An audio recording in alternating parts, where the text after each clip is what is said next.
The UFC is back, boys. The UFC is back. Finally. Finally, we get a big fucking card. A card that delivers. Finally. We did it. I am overjoyed. I am overjoyed. Best card of the year. Big Ank, I could not agree more. Hands down the best card of the year. Easily. I cannot wait to talk about this one. I cannot fucking wait.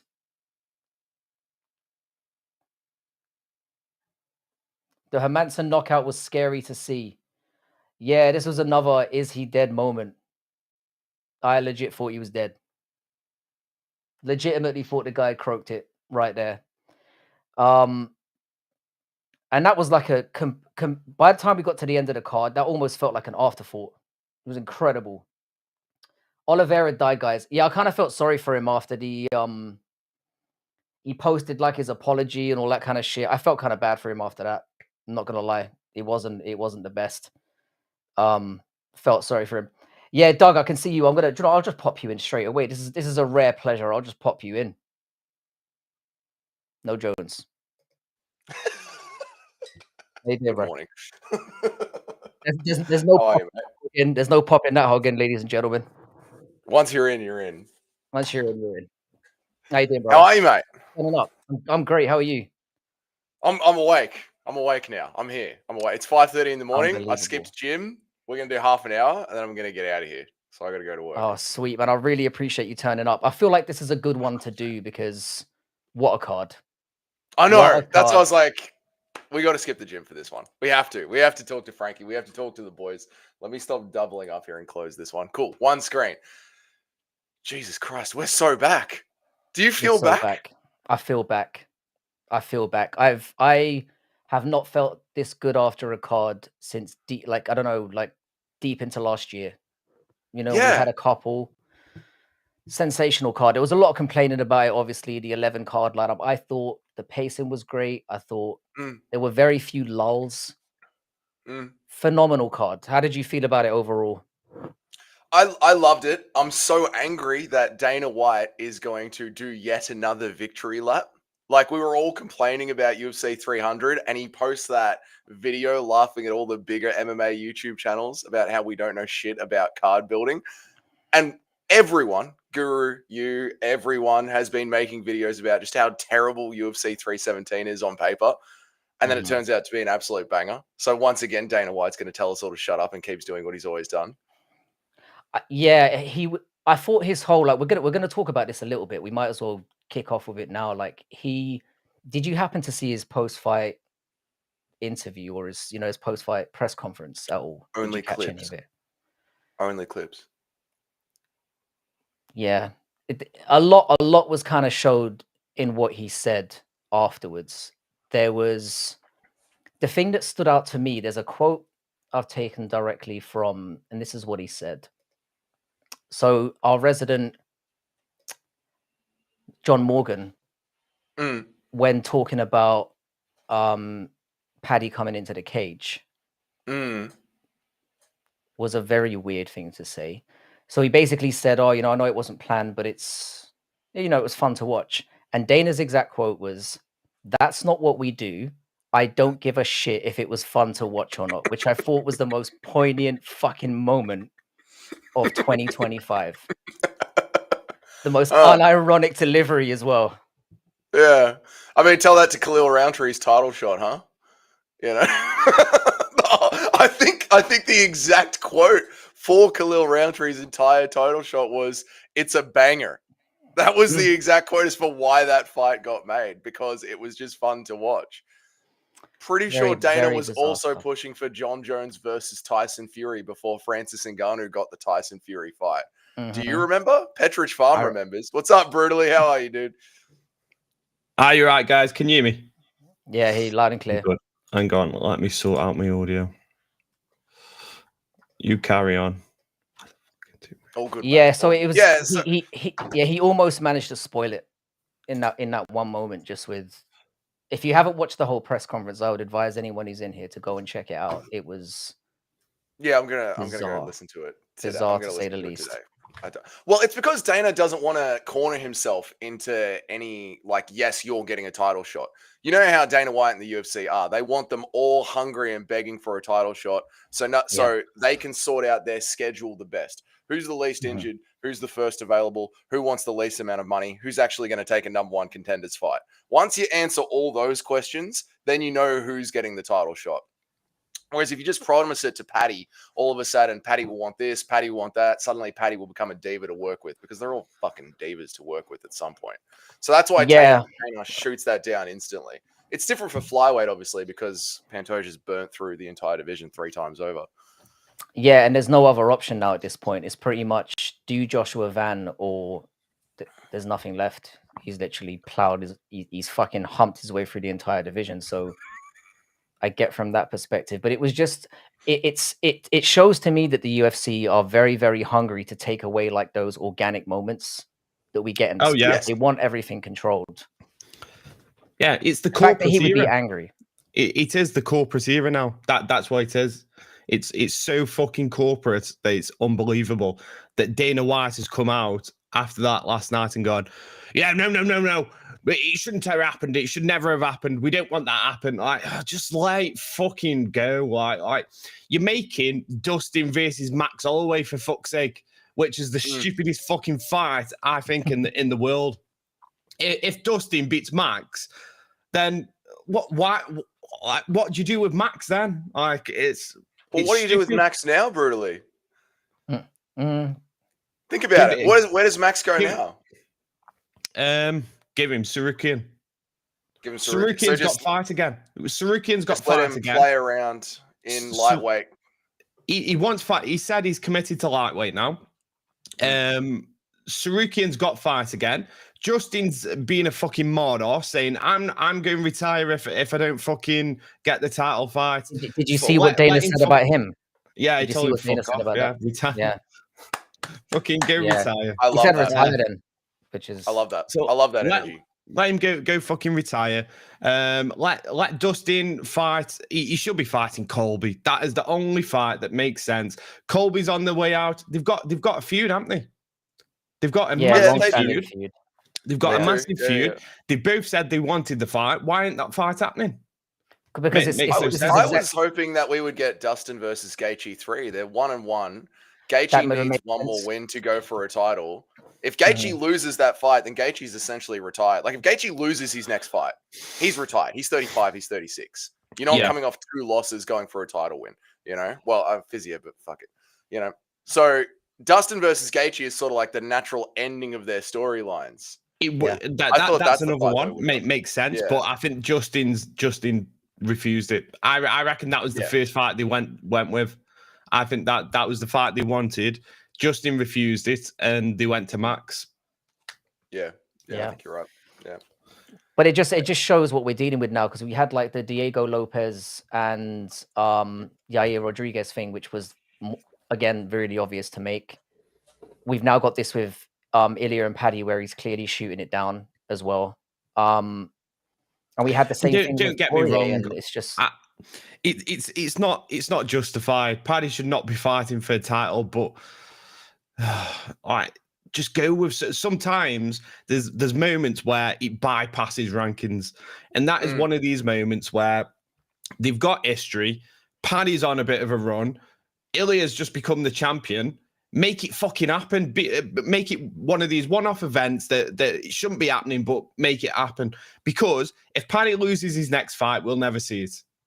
We'll never. You know what I'm hearing here, Frankie? It's there's so much deep frustration because we see so many unjustified title shots for no reason at all. Almost every third title shot is unjustified, or maybe every third title fight is justified, and the other ones are unjustified. And for once, we've got something that is slightly unjustified because let's face it, yes, Paddy Pimblett is on like a 7-fight win streak, which has been completely fabricated with the easiest matchups. But he is on a 7-fight win streak. And he did beat Michael Chandler. And Arman Sarukian, who is the #1 contender, did fuck up a pay-per-view at the start of the year. Like, no, he doesn't deserve it, but it's not the craziest title shot we've ever given. It's not the craziest one we've seen this year, not. even. And there's storyline, there's marketing opportunity. That, like, it's not just like a random, like, putting two guys together. There's something there. And then, like, everything you said, it's just. Mate, I tell you this now. You roll out the cafeteria incident. You get that out on social media. It's game over. But this is what we're saying. It's like the UFC wants to lean away from that now. I don't know if it's the corporate overlords or what it is, but they seem to be very much now. We don't want to be seen as this like back alley, dirty water organization anymore. We want to be seen as legit, where we have legit competition. You know what it is? Since they merged with TKO with Holdings, with the WWE on the other side of the branch, it seems like Dana wants to make more of a point that we're not the WWE. So anything like this, he fucking hates. He doesn't want. He doesn't want it. I don't think he's in charge anymore at all. I think that's the issue. I think TKO are calling the shots, and that's where all this apathy is coming from him. You know, where he seems like he's not that, because he was well up for all this drama when Conor McGregor was in his pomp, when Sonnen was in his pomp. He loved it then. But I think I think there's more going on beneath the surface here. I don't think Dana White has suddenly become this guy where it's like beef is horrible. I think he's just being told this is the company line now, and he can't lean into it. So he's just got this apathetic approach that's that under the rug, Frankie. Like, it is what has happened.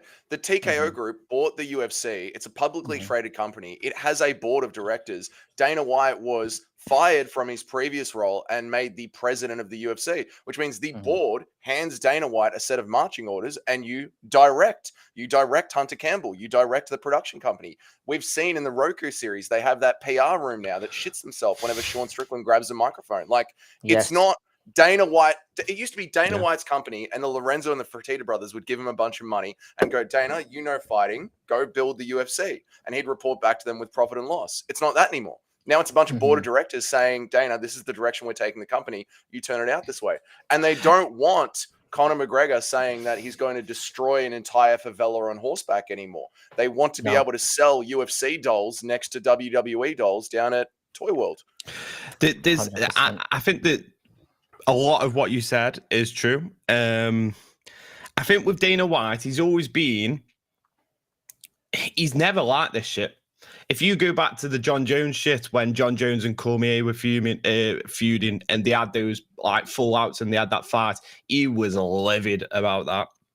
He's never liked it, but at the same time, because of that, what Frankie said, he's been trying to create he's building the sport of MMA. So he doesn't want it to attach to those things. He wants it to be seen as like boxing, a gentleman's sport. So he's trying to do this and build the sport, and then when it happens, I don't think he liked it. The only time I think he liked it was with Conor, because Conor was larger than life. I think that was an exception. But he always let go because at those points, he built the company. Then when TKO came in, like you say, he's got answer to them now. So when it's happening, it wasn't just like he could brush it off and go, fucking hell, that happened. It's now he's got to go answer to the board. The board are going and give him a fucking rundown. And then he's got to go back, and then he's got to talk to certain people. Why the fuck did this happen? Why the fuck did that happen? He's got to find out, report to the board of directors. It's hassle for him. And Dana doesn't like fucking hassle. That's what Dana's like. He's selfish.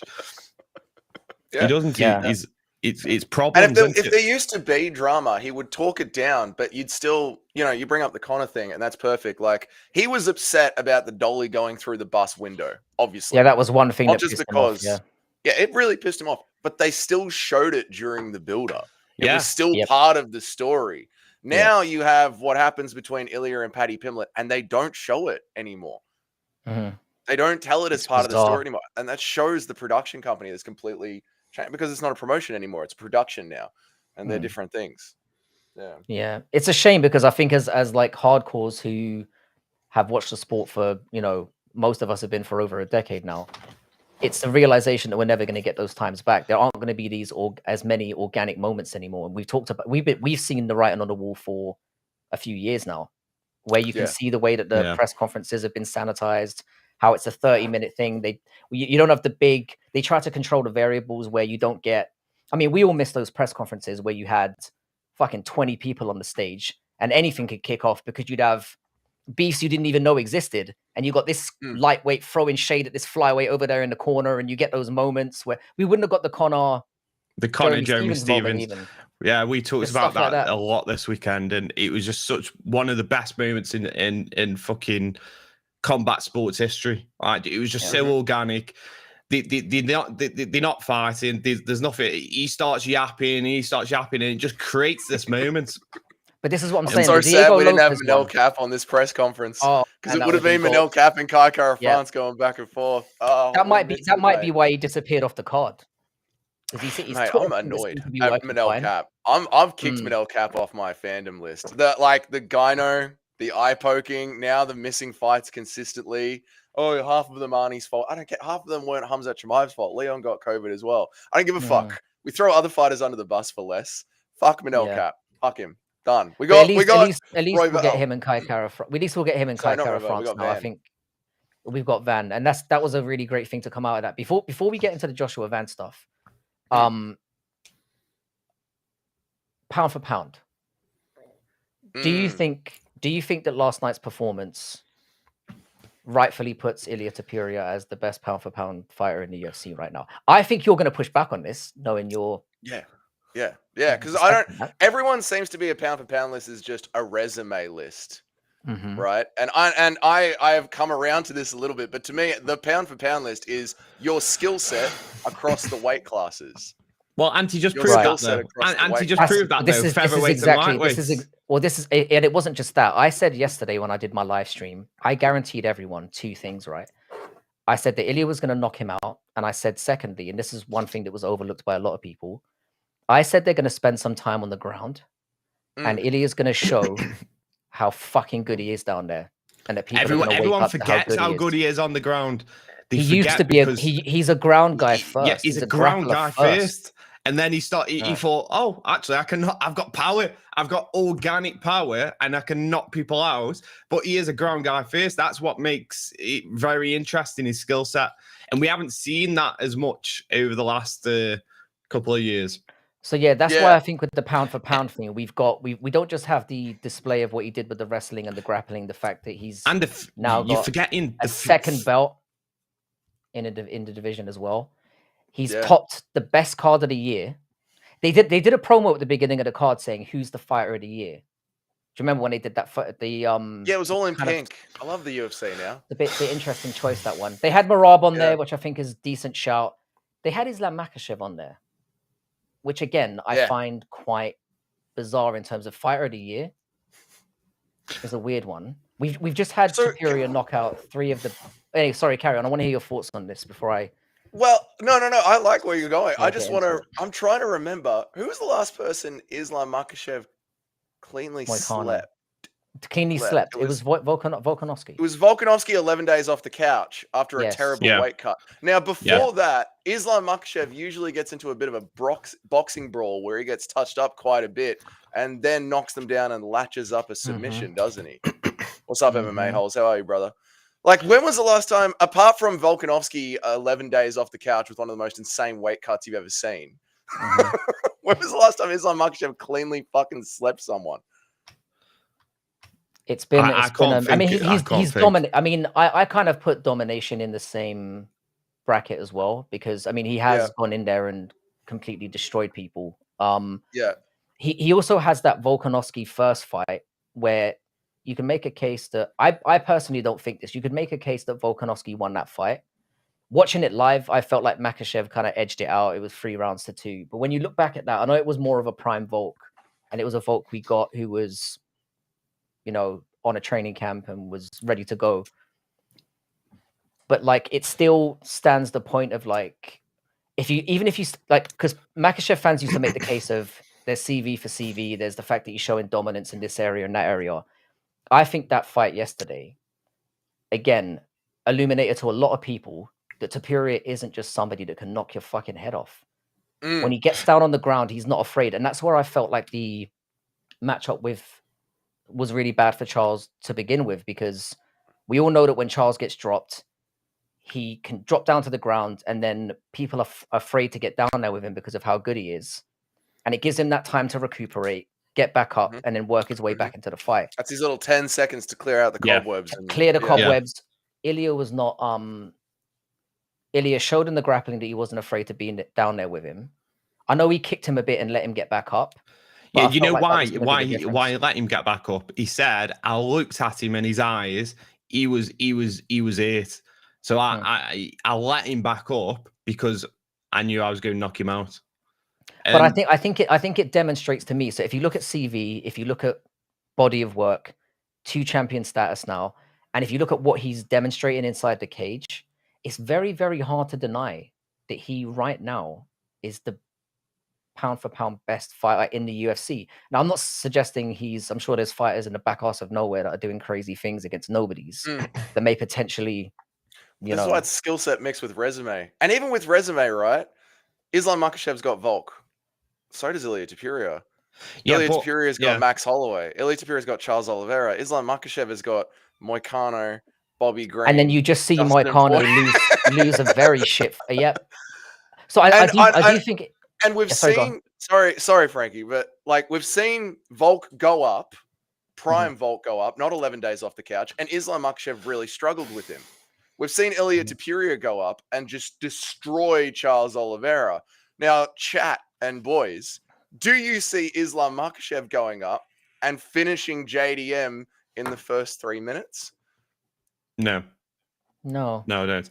I don't see it happening. I feel like it's going to be an hard fight for Islam. I feel like Islam's overrated, and his day is coming. His day is coming, and I don't want it to happen because I want Islam to take the belt, and then I want the super fight between Ilia and fucking Islam. But see, imagine Ilia, Islam Makhachev's place right now. He's looking down at 155, where he's just seen Ilia beat Charles even more impressively than he did, and he's looking up at JDM, who's got those fucking hands and has shown really good takedown defense. If I'm Islam Makhachev, I'm having sleepless nights because whatever way he's looking, there's nothing pretty for him. He's finally going to get a tough fight I'm not saying Volkanovski wasn't a tough fight, but he's had it pretty. His title reign has been fairly, for the better part, mostly I think easy. There's a narrative out there with us, the MMA fans, where like these Dagestanis don't take the toughest fights. You know what I mean? Or they sort of duck that, like Khabib ducked the hardest fights or whatever. Like, you've got to give it to Islam Makhachev. He's put himself right in the fucking fire here. I going think up and fighting JDM. But I think he's mostly a victim of what the UFC's given him as well. So obviously the Moicano thing wasn't his fault. The Poirier thing, you can argue yes and no, but like the problem as well is that the reason why I've never been a big fan of what Islam does is because he fights at very specific times of the year. So he's not like with most champions. Fair enough, but like with Topuria, Westerners for example, don't fight over Christmas. They don't fight over Ramadan. It's a bit different though. It's a bit different because they're both religious holidays. But you get Ramadans. You have periods of Ramadan. Maybe I've got this mistaken. You get periods of Ramadan twice a year, right? No, once a year. But it's like a 30, twice a year. It goes for 30 days. But you look at all the Western fighters; they want to go have Christmas and New Year's, and then they don't want to cut weight for January, so they take off 30 days. It feels like with Ilia, Muslim fighters do the exact same thing. But with Ilia, you feel like you can only slot him into certain parts of the year definitively, and you have to hope that his contenders are not injured, or whereas there's a bit more flexibility with some of the other champions, is what I'm saying. A little bit, but again, the reason why the January card always sucks, and it's usually a WMMA main event, is because Dustin Poirier and everyone's Alex chilling. All the Westerners getting do not want to have Christmas. And what the Muslims have actually done is save us from that. There's a reason that Islam Makhachev and a bunch of Muslims are on the January cards, because it's before Ramadan, but during Christmas, and they don't give a fuck about Christmas. I can kind of understand how it's a January problem on both never sides. had a Muslim the last 2-3 years. It was strictly. No, now they've started. Now they've started stepping up. It's usually like WMMA. Well, that first card of the year, the first pay-per-view, I'm not too sure off the top of my head, but certainly on those first fight night cards, they usually Yeah, they're women's MMA because the fights. fighters don't want to take off Christmas. But anyway, yeah, I get what you mean. Like, yeah, you got to schedule the Muslims differently because they just have a different calendar to us. But you have to schedule the Westerners the same. Like, there's again, because the start of the year sucks because the Westerners don't want to fight at the start of the year. Which is good because it means we have two sets of fighters that are on separate parts of the calendar. So you can, if you actually organize it properly, you can layer them. You can do all the Muslims going into Ramadan and then they have their little Christmas break. And you can have all the Westerners coming off the Christmas break, having their little break. And then as Ramadan kicks up, you start loading up with the Westerners, which is probably why Miami turns out so stacked, because that is about 2 or 3 months after the Christmas break when all the fighters have had a big feed. And now they're starting to slowly cut weight again and get back into a 6 or 8 week training camp. Yeah, it's fair enough. I do think there's some truth in the fact that it is a little bit on both sides. I've just felt that. How many times has Superior fought in the last year? It's 3, right? Two or three, yeah. Two or So three, in a 12-month period, he's fought Volkanovski, then Holloway, and now Charles Oliveira, basically back to back to back at seemingly different parts of the year. Is what I'm saying. Yeah. How many times has Makhachev fought in the last year? I think it's 2. Once. Right? In the last 3 years, he's fought once. He fought once in 3 years. Once in 2024 and once in 2025. So it means he's fought once a year. Jeez. Is what you're saying. So we might, and again, we don't have JDM and him booked as of yet, which I suppose is kind of. We'll have that for Abu Dhabi. They might have it in the back. Yeah, they might have it in. It will probably be. I can imagine they're going to do that around the November. October, November, yeah. October, November. Around November will be Madison Square Garden. October will be Abu Dhabi. October will be JDM versus Ilia Topuria. They're trying to get Aspinall on that card. They're trying to get Tom Aspinall on that card. And then it just depends. Do you put Volkanovski versus Yair Rodriguez on November, or what do you do with September? Do you know what? While you're here, Doug, as well, now that you bring up Aspinall, we touched upon this a little bit briefly last week. Ankalaev released a statement in the last 12 hours saying that Alex Pereira is constantly pushing the fight date back. He's saying that he doesn't want to fight when the fight's supposed to happen, and that he's now looking to fight Carlos Ulberg in the foreseeable future. So who is Alex Pereira or Magomed Ankalaev? Magomed Ankalaev. He's basically saying Carlos will be the next one up. So in lieu of that, and we had a little talk about what Aspinall was going to do last week. What do you reckon happens next for him, and which fight do you want to see him get into for his first defense? Oh, what do I want to see and what do I think is going to happen? I want to see Alexander Volkov get his shot because when was the last time we had a heavyweight that actually worked his way through the contenders? Alexander Volkov has become the Robert Whittaker, Max Holloway of heavyweight, and he's getting absolutely shat on. And because no one cares about that division, he can just go get fucked, apparently, which is insane. What do I think will happen? I can see them doing an Alex Pereira, Tom Aspinall to sort of kick things off and get people excited again. I can see that happening. As for Alex Pereira pushing the fight back with Magomed Ankalaev, I've always think that's fucked. Like, we all agree that Volk deserved to get his belt back, like have another go at Ilia Topuria. We all agreed with that. But we also agreed that Alexander Volkanovski needed to rest his head because he'd been knocked out too many fucking times. Well, Max Holloway stepped in, and then when Volk was ready and the schedules lined up, he went and got his shot back.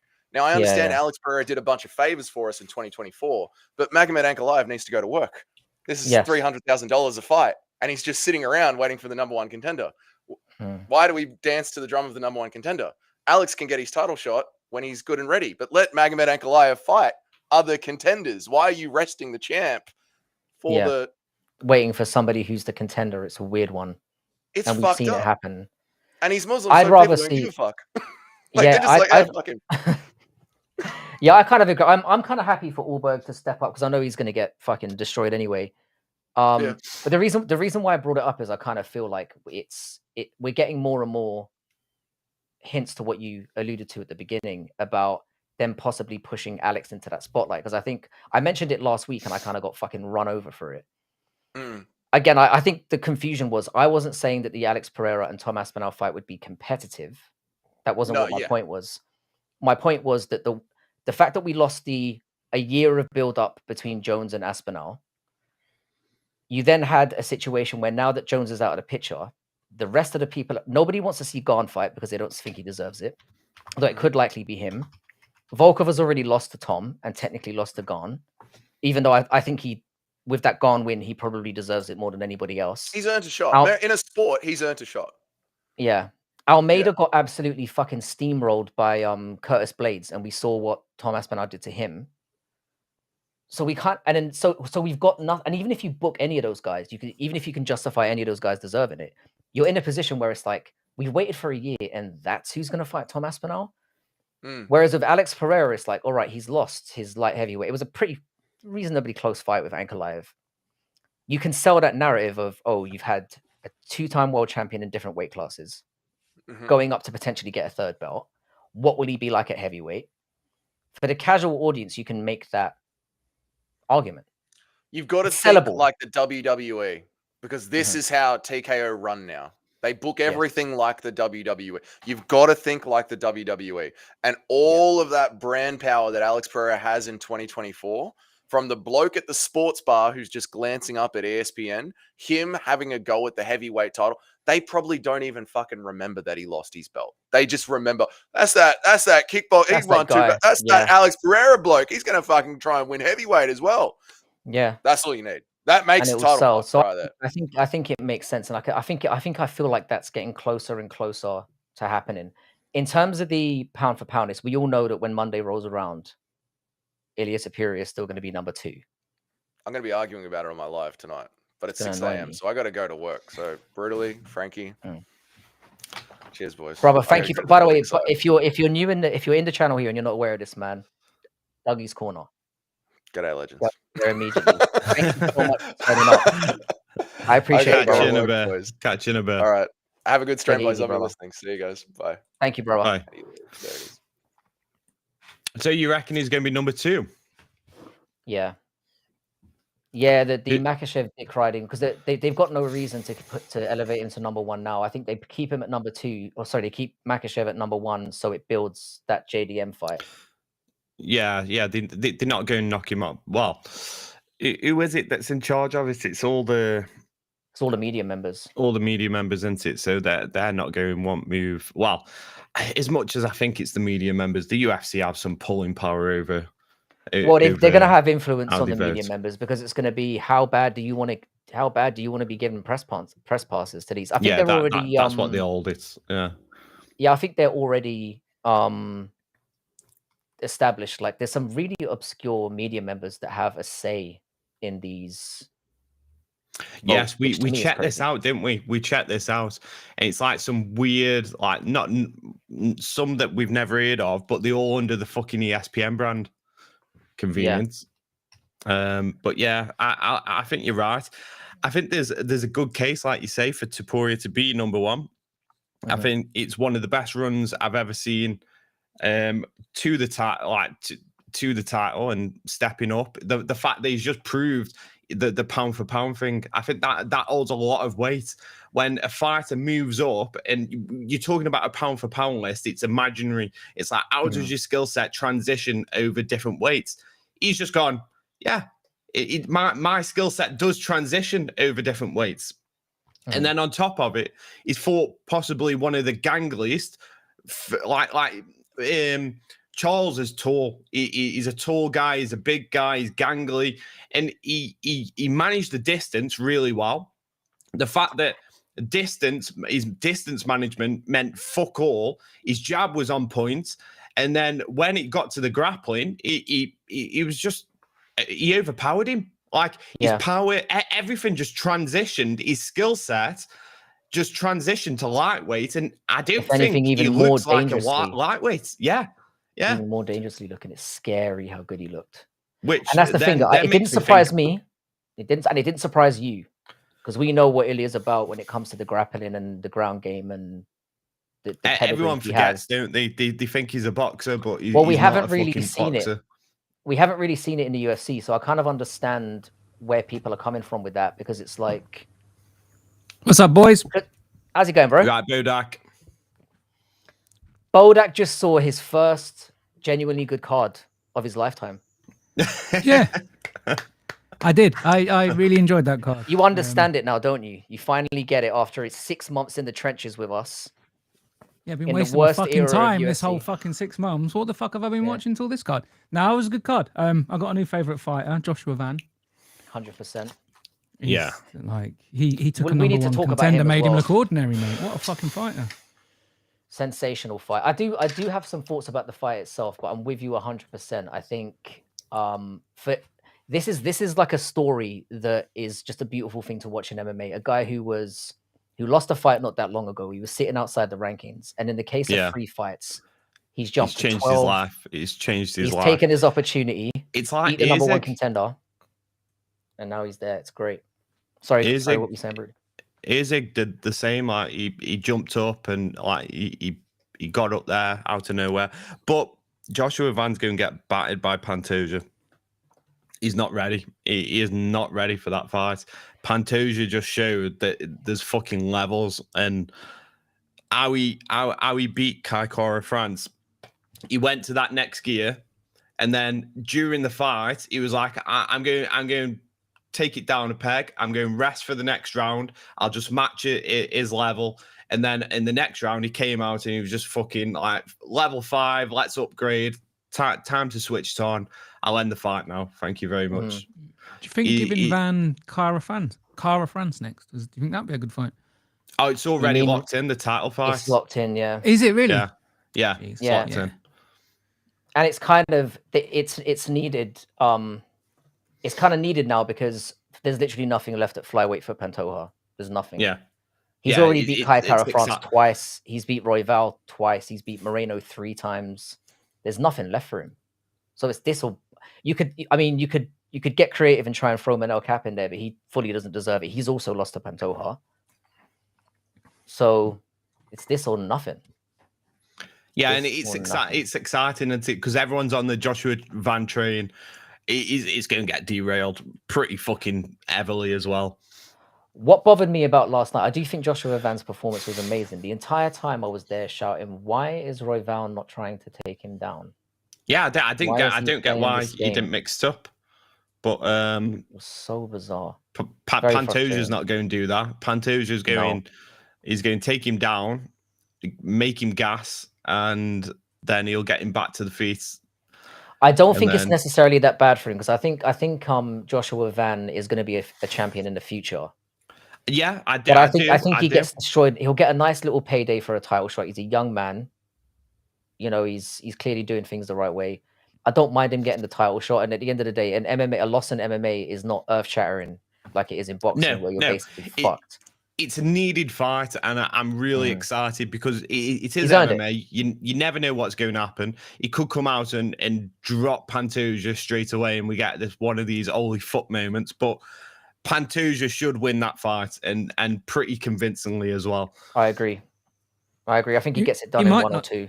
He might not get. I don't know. Do you think there might be a chance that he might get an advantage if Pantoja sort of looks for him a bit, doesn't give him the full respect? He's not that guy.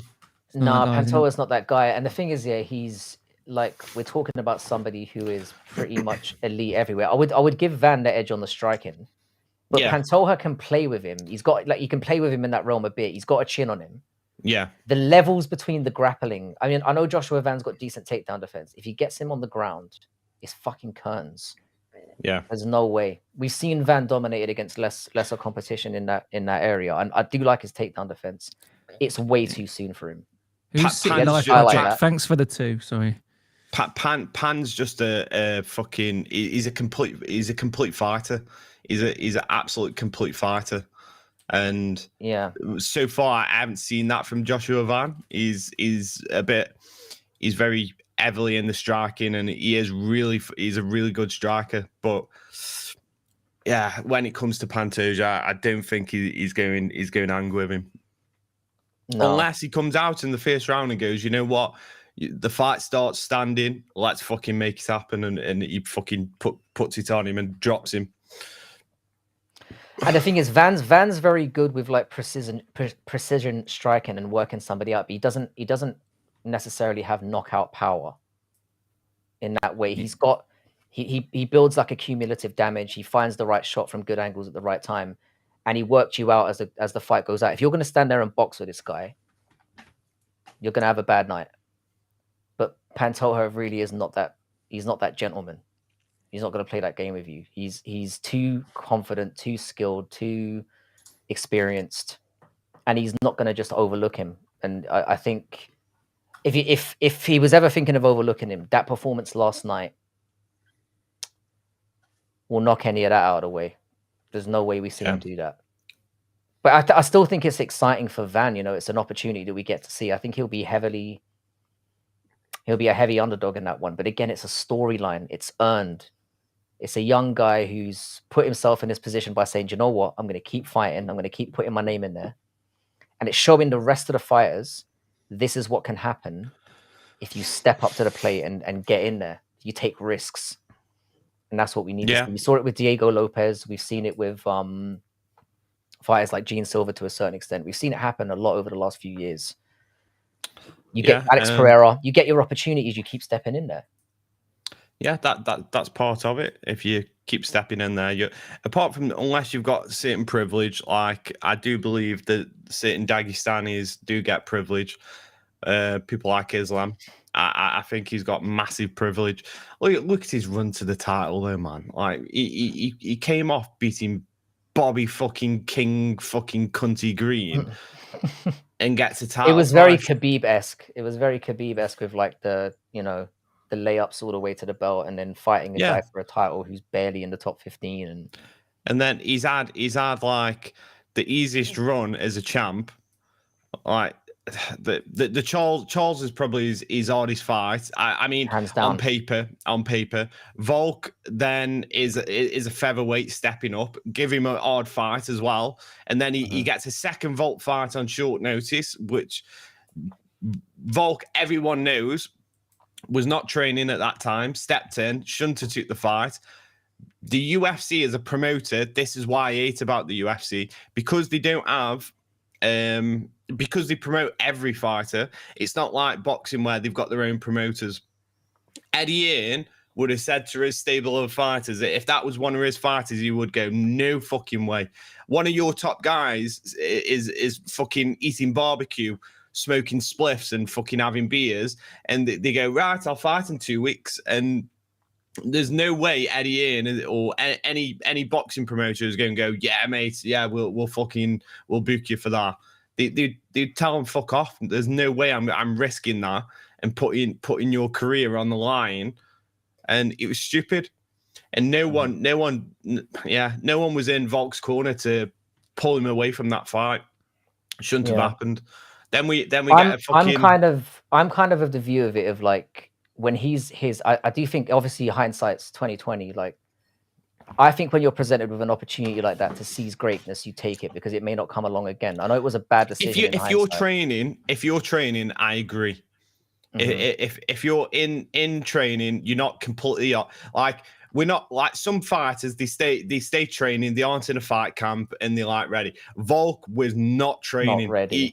He was out. He was out of shape. He was fat as fuck. He put loads of weight on. He talked about it like he literally came. He was on holiday, I think, at the time. Not long before that fight, he was on fucking holiday. I mean, he looked like shit. It was fairly when he turned up. He didn't look like himself. He looked a bit pudgy he looked like he had to severely cut to 155, and he spent that 10 days making sure he could make that weight. Don't forget, right? In that year, he lost to Islam. He had the first Islam fight. Then he had the Yahya fight. Won that in July, and he probably thought, "That's me done for this year. I'll probably take another fight after Christmas." Then he's probably putting on the weight. He's having a good time, and then he gets a call that Charles has dropped out. Islam's ready for a fight, and it shouldn't have happened. It just shouldn't have fucking happened. Then we got Dustin. Dustin was a fucking end of his career, ain't he? Always fluffs the big occasions. And then I think it's very hard. It's very hard to make a case that Islam should be number one right now above Topuria after what we've just seen. Well, this is what you can make an argument for Merab as well. Merab, same thing. Activity, competition he's faced. Merab didn't get any favors. Yeah, I think Islam's shouldn't be there. I really don't think he should be there. But the bigger case for Ilia is the fact that he's fought across two divisions.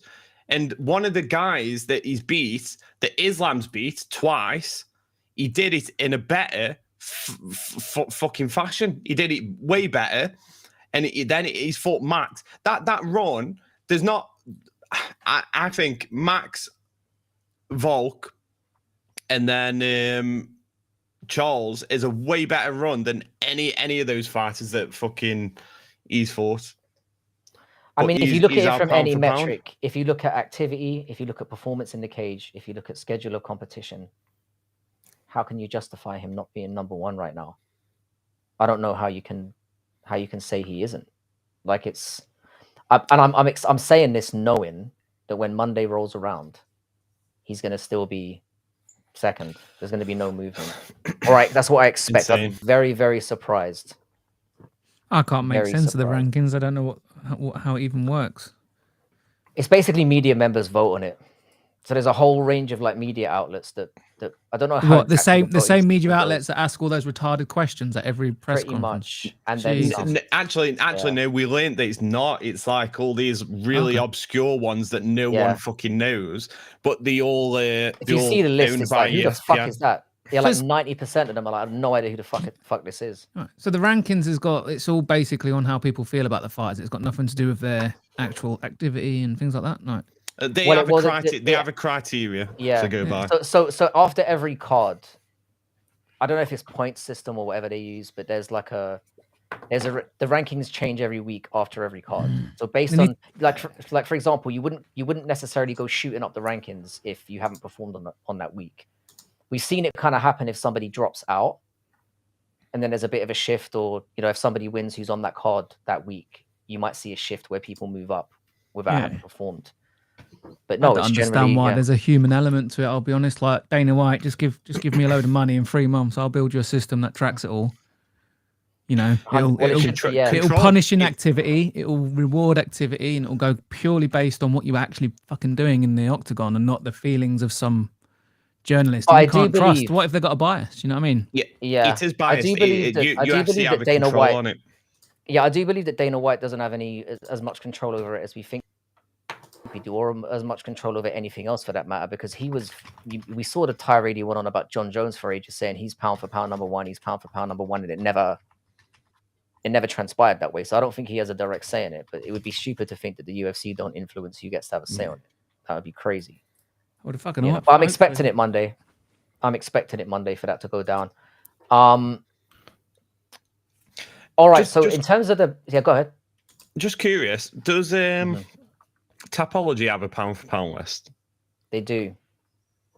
I don't think they have a pound for pound list. I think they just have an all round divisional list where every single division has every active fighter in every major organization, and they rank it based on that. I don't think they have an overall pound for pound list. I might be wrong about that though. No, yeah, it's come up. They do have a pound for pound. And who's at the top of it? There's is Islam, then Ilia, then Merab, then Pantoja. Justice for Pantoja, number 4. Pantoja should be higher. When did Islam fight last? He fought Moicano at what was it, February, March, something like that. What, this year? I can't remember the exact. Yeah, it was. Okay. But the same Moicano we just saw have a fucking like an IQ meltdown against Dariush. He didn't look interested, did he? He's just dumb decision making. He looked tired, and he made poor decisions throughout that fight that were nonsensical. It makes Islam's last win look even worse, though. I know it wasn't his fault, but it's like, again. Does it though? Because sometimes fighters, when you lose, it breaks you, doesn't it?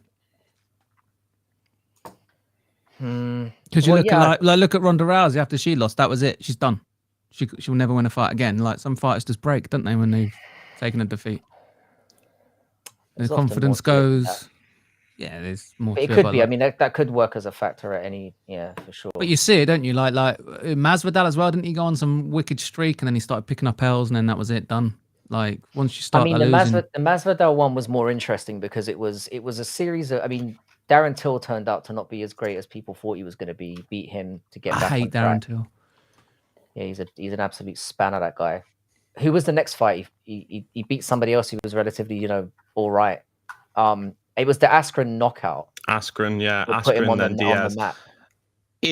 But to be fair, like sometimes it's just age, isn't it? With Masvidal was old as fuck.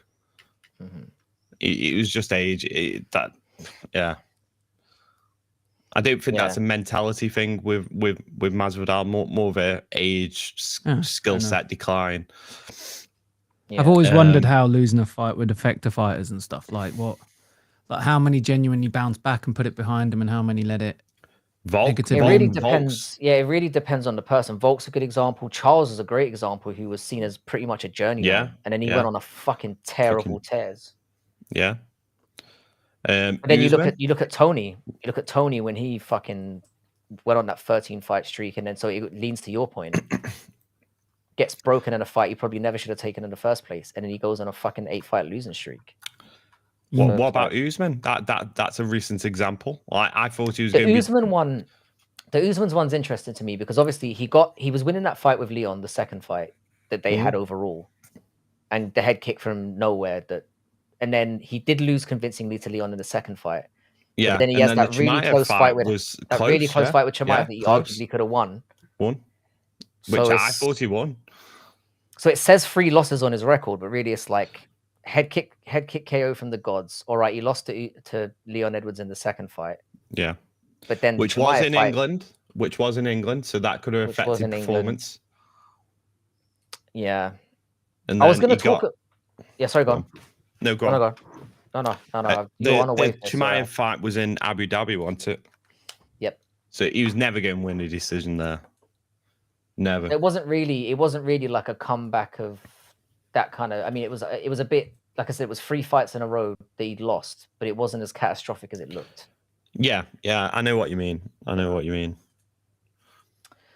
Yeah. So how do you think the it's looking like the UFC's hands potentially going to be forced with the Paddy Topuria wave? How do you think that fight goes?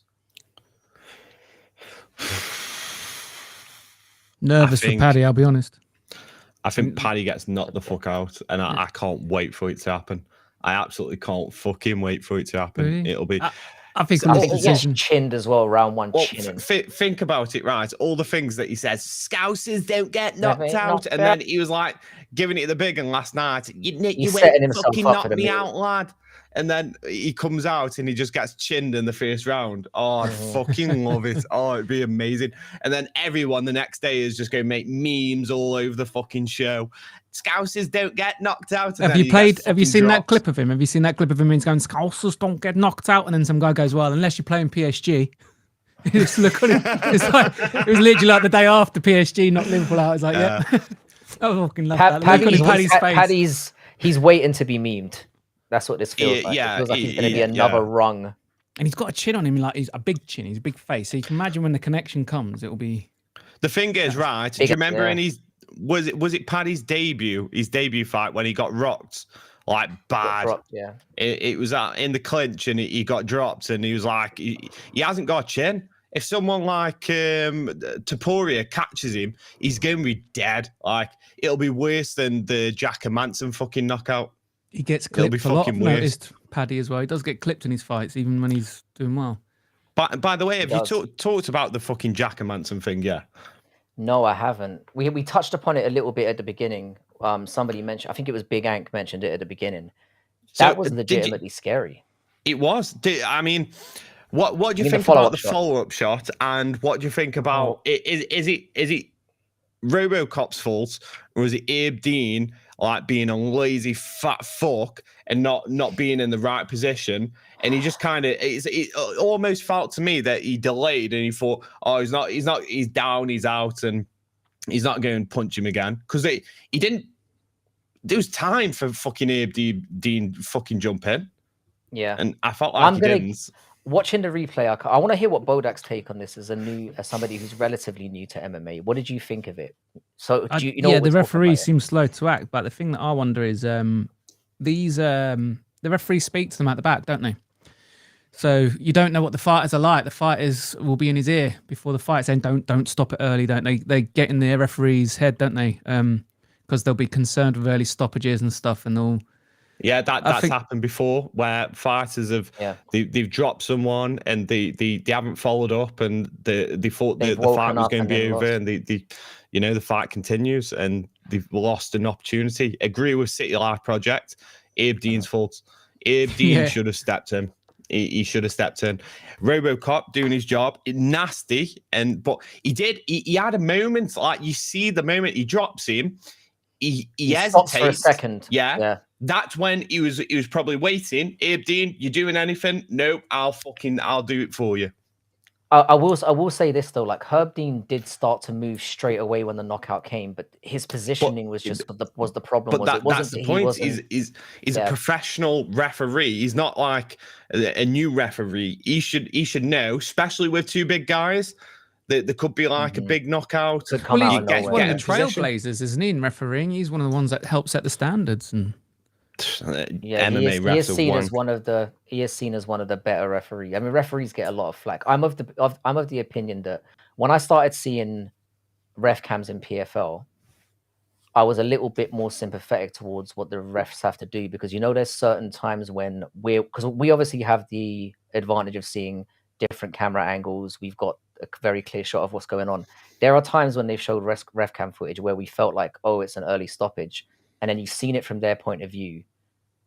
And then you're like, oh, I can kind of see where he felt the need to jump in the same way where it's like, it was a slight like positional error where he was, but I'm still of the opinion where a lot more has been made of it, because obviously Jack Hermansson was fucking laid out and he didn't need to take an extra shot in that position, because that's where it becomes potentially life-threatening.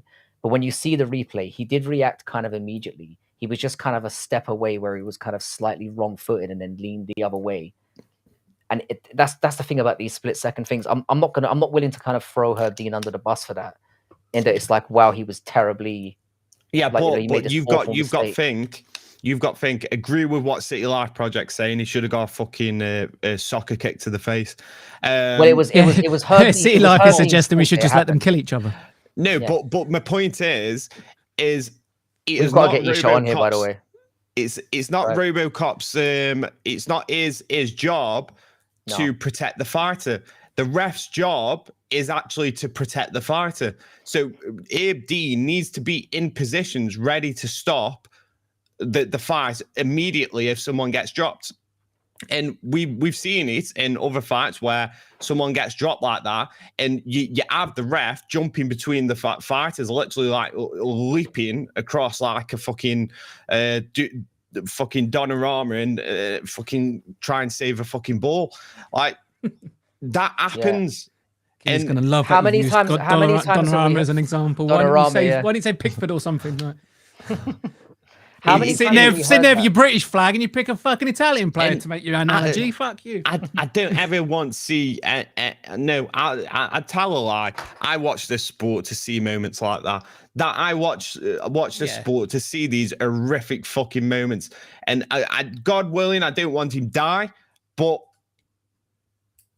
Sometimes if he did, fucking like if he did, like it would make it fucking juicy, wouldn't it? Like we're not watching. We're not in the cage, in the cage. I think we've only had one death that I know of, and that was a weight cut issue in ONE FC. Mm-hmm. Okay. I don't. Yeah, that was quite. Unless it's some like fucking weird promotion that in the big promotions, I only know of one death, and that was a weight cut issue. But yeah, I want to see horrific shit. Mm-hmm. That's why I watch this. Do you know in boxing, if you do a quick Google, on average, 13 boxers die a year? Yeah, I was going to get into this actually. This is something I wanted to talk about. The UFC's actually got pretty dangerous. Yeah, so talking about the record though, if only one's died and it wasn't in UFC, then the UFC's got a fairly impeccable record really, and this might just be a blip and a one-off, and the referees will all get. I reckon the referees, the whole industry. Probably going to be in a Monday morning meeting getting absolutely battered. They have to address this. They're not just going to walk away. We see it all the time. I don't think they will. Look at what Endo did. Endo did to Bisping. Like, go back and watch that fight, Bodak. Dan Henderson versus Michael Bisping. One of the worst like knockouts, and one of the worst follow-up punches you'll ever fucking see. I mean, look at the Bobby Green and what was it, Jalen Turner one?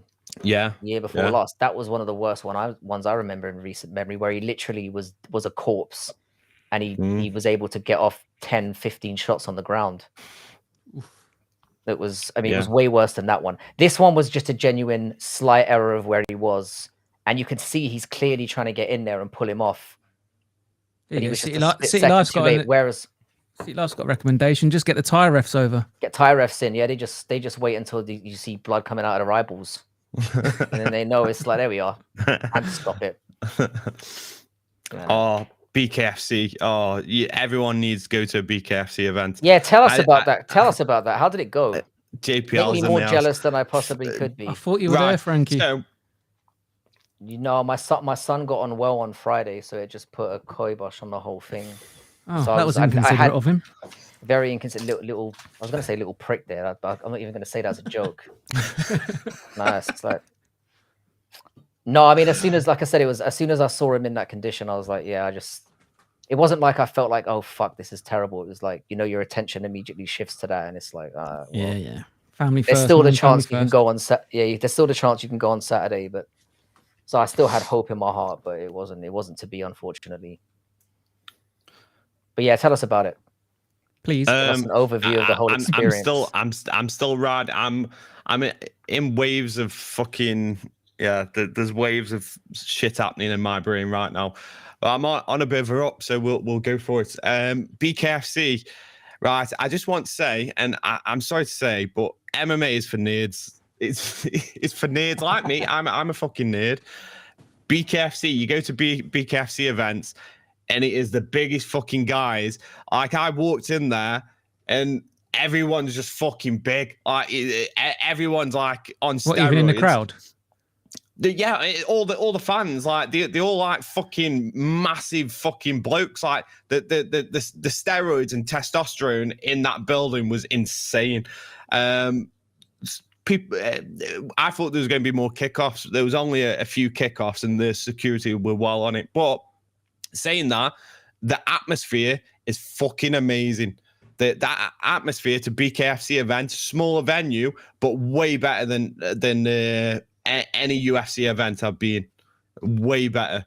Okay. Atmosphere is buzzing. Everyone's talkative as well. You go outside, people are talking. Everyone's up for a good time. More friendly, I would say, than MMA UK? Crowds. Nice. How often are they in the UK? Quite regularly. Recommend if you anyone who's never been to an event, make it a BKFC event. There's a few things with production that need tidying up.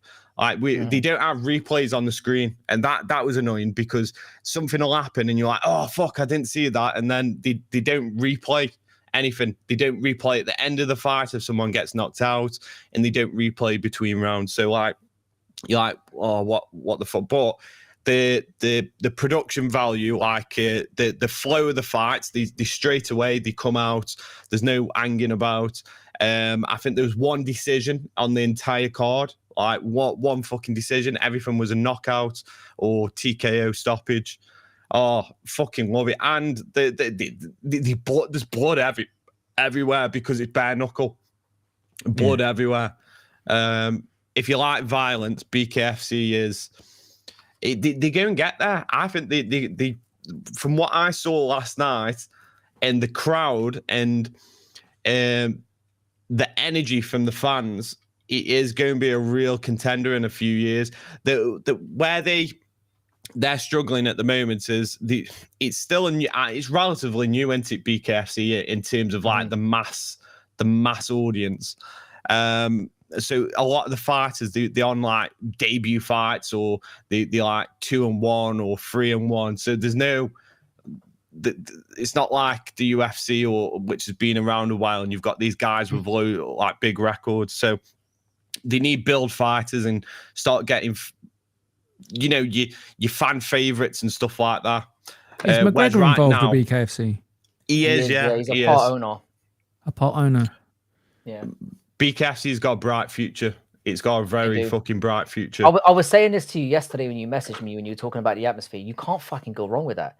It's bare knuckles scraps. You can't fuck that up. When you showed me that picture of the guy who lost the main event, it's like, yeah, he's fucked up. He was fucked up. You know what I liked about BKFC is that what they did that was really clever before the main event.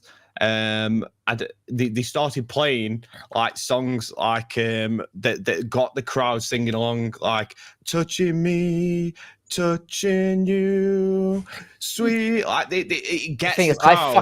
I fucking hate that song when I'm listening to it, but when I'm fucking in the crowd, yeah, when you've got a beer in hand and everyone's singing it and the crowd's on fire, and it's catnip to a rowdy crowd, isn't it? That song.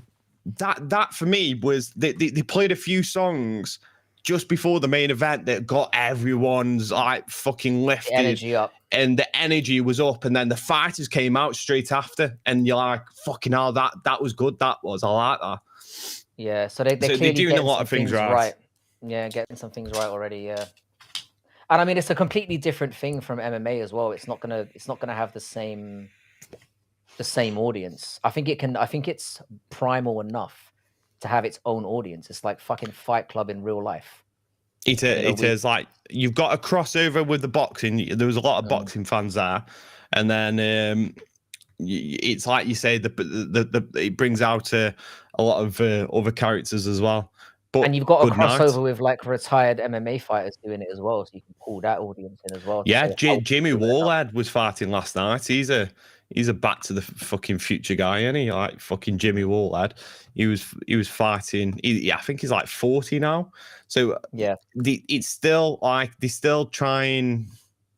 They need the talent. They need the younger talent. Like a lot of the guys that are coming into it are quite older. It's like a proper mix across the board. Like you've got some young uns, but then you've got these really older guys because they haven't got the talent pool yet. But it'll come. I do think that's where it's going to struggle because of the outright brutality of it.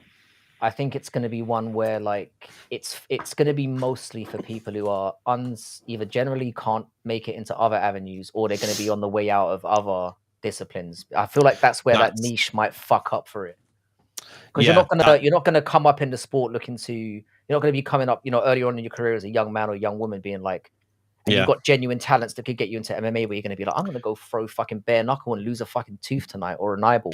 But you do though, don't you? Like we haven't seen it yet, but don't forget you've got like a specific community, like the traveling community that are into bare knuckle, and when you get like the younger guys coming through, like. Because it's just started, so we've got a mix of everything. But we are going to start having the young, like, not necessarily. It's going to take a long time to build up, but there'll be some like young lads that are going to go into it at a young age. Like I don't know how old it was Danny Christie versus fucking what was his name, Tierney. I don't know anything. Connor Tierney. I don't even know the ages or anything about him. Yeah, but that's going to be got 1.8 mil. Yeah, BKFC is doing well. It's got over 1 million subs on And that's the thing, man. Other organizations aren't doing it. I mean, you've got.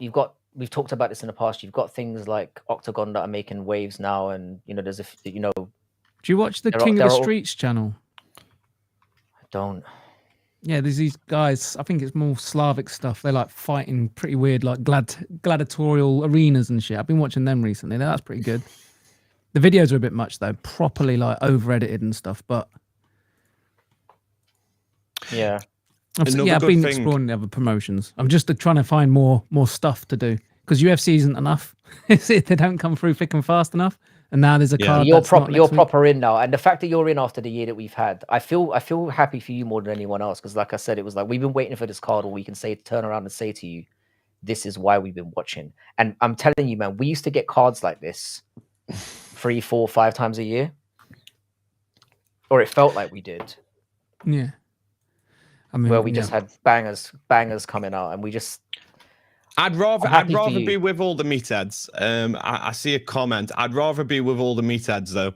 Like and the thing is, I'd rather be with the meatheads than little fanboys who hang outside like fighter hotels. And I don't know, like when you get UFC events, you get all these fanboys that run to the UFC fighter hotel, try and get pictures with fighters, and I just find it so fucking cringe. Yeah. Like where at BKFC, you go out for a beer and a fag, and all the fighters are there. They're just chilling with you. They're talking to you. You're having a good time. You aren't like, I don't like forced interactions. I like natural interactions where you just bump into this guy and you're just talking to him like they're fucking human beings, not chasing them down the street. Give me a photo. Come here.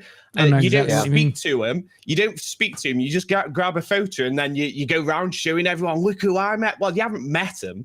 You've taken a picture with a person and there was no interaction. It's gay. Yeah, I had this at Comic-Con, man. It's like, I can speak to nerds. I went to Comic-Con and they had the Custer Red Dwarf on there. So we all like queued up to say hello, get an autograph. And then we caught them outside in the smoking area. And then everyone was just talking to them. And that's when we got to meet the cast of Red Dwarf. Not in there with a panel and that. It's out there when they're smoking. I love Red Dwarf. God damn. Yeah. They had everybody but Lister. I've met everyone but Lister.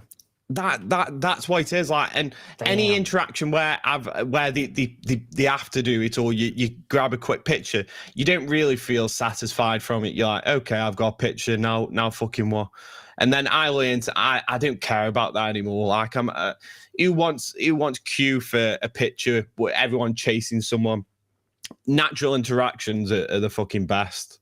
They fucking way better.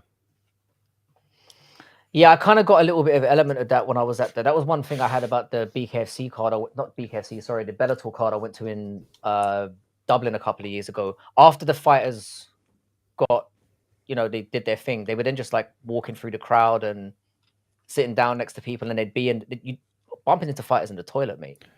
Yeah. Dick measuring in the toilet we got to do as well, which is great. Little leaning over the urinal. I love how you get to go, I've got a bigger dick than a lightweight champ. Exactly. That's something I could take home. I would definitely post something on social media about that if I found out.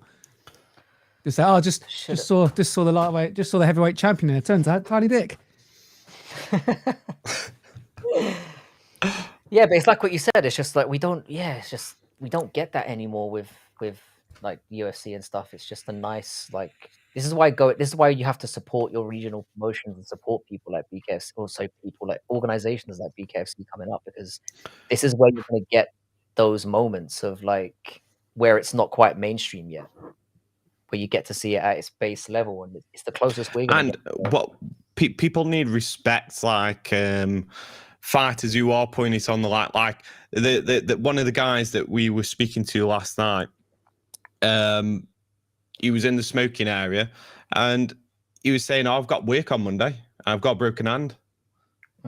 It's mad, isn't it? Like you fucking up your body. You've got a broken hand and he's going back to work on Monday.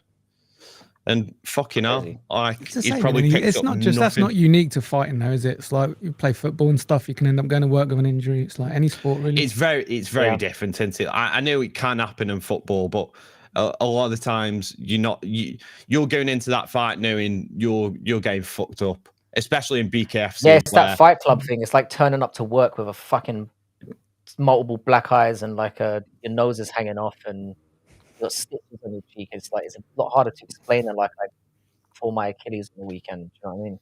Yeah, fair point. Different. But no, it sounds like it was a blast. Sounds like I remember I got a black eye. It was my lad. He caught me. He elbowed me while he was playing. I remember going to work, telling everyone, "Oh yeah, there was like 3 of them. Oh, you should have seen them." Yeah. I was like, "Oh no, it wasn't my toddler. It was 3 of them, big as well. Oh, did well." I put my blue belt into action. It was awesome. Like just lying through my teeth. Yeah, we've all had those moments. If you've got kids, like bruised testicles as well, just getting stepped on. Yeah, but did I tell you the story about my mate's vasectomy? He had his kid run into his crotch. Oh, fucking hell. My mate had a vasectomy and it got infected. So he had an infected vasectomy, which means his balls were like twice the size they should be. He was on antibiotics and we went to this park. And bear in mind, the guy was walking with his feet very wide apart. And then his 2-year-old son came running right up to him, head right in his crotch. Right in the balls. Oh. And you don't, Yeah, and I've never seen a man. He was in so much fucking pain. He wasn't making a noise. His mouth was open. You could see the face. You could see it on his face. But that's only real dogs, pain. Only dogs would have heard the pain coming out of his mouth. Like it was. The rest of us were pissing us. We were pissing ourselves because we were laughing all day because he was waddling along like a penguin. But yeah, when his boy, we just watched it. It was like the rest of us saw it in slow motion, just watching him run up because he'd been doing it all day. He'd been running up to people, and we saw that he wasn't looking. Oh God! You knew it was coming. Yeah. Yeah. Good day. It's a nice day when you get to laugh at your mate's misfortune. Yeah, that rubs the salt in as well, doesn't it? It's like the humiliation on top of it as well is just.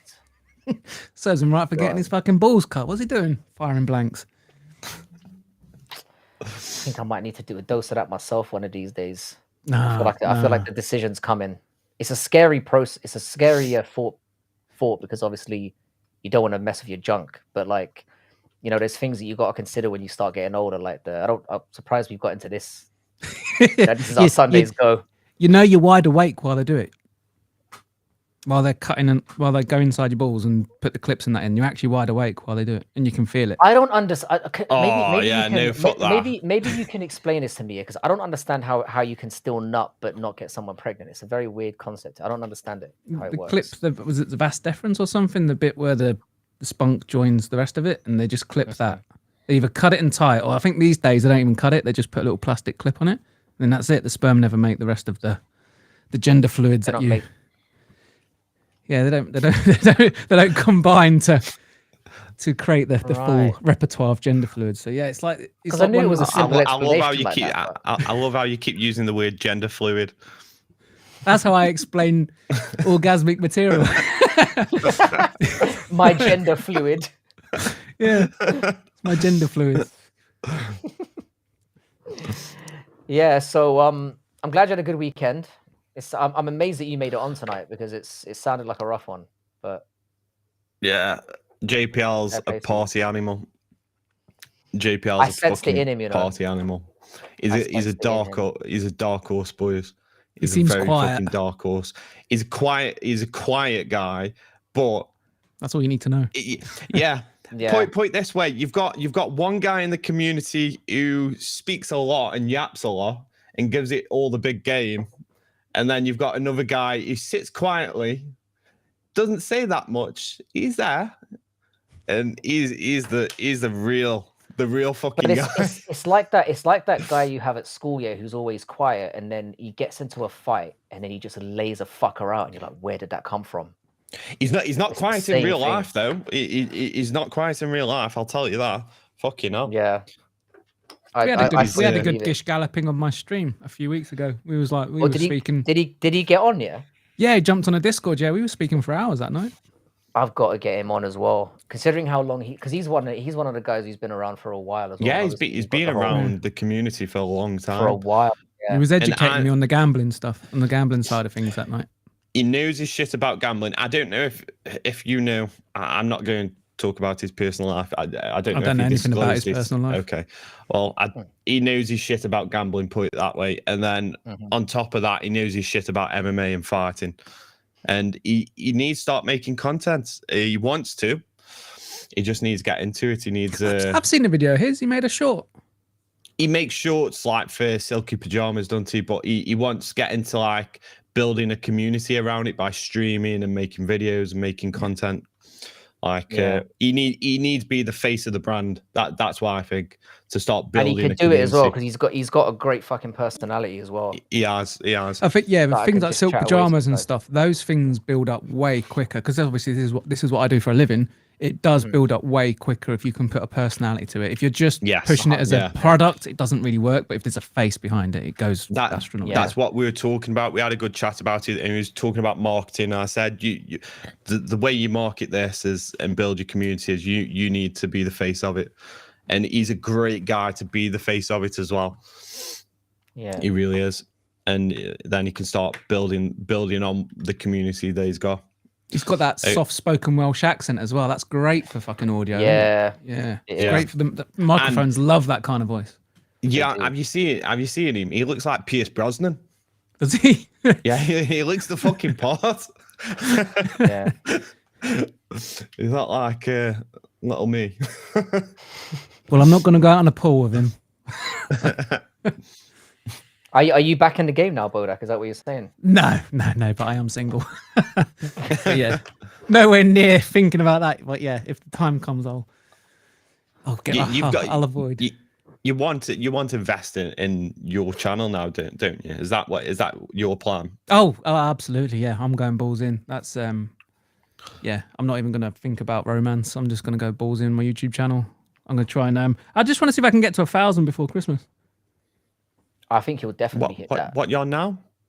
582, but my growth comes in spurts. It does. Yeah, it stagnates. It comes in spurts, and then a few drop off, and then it comes again.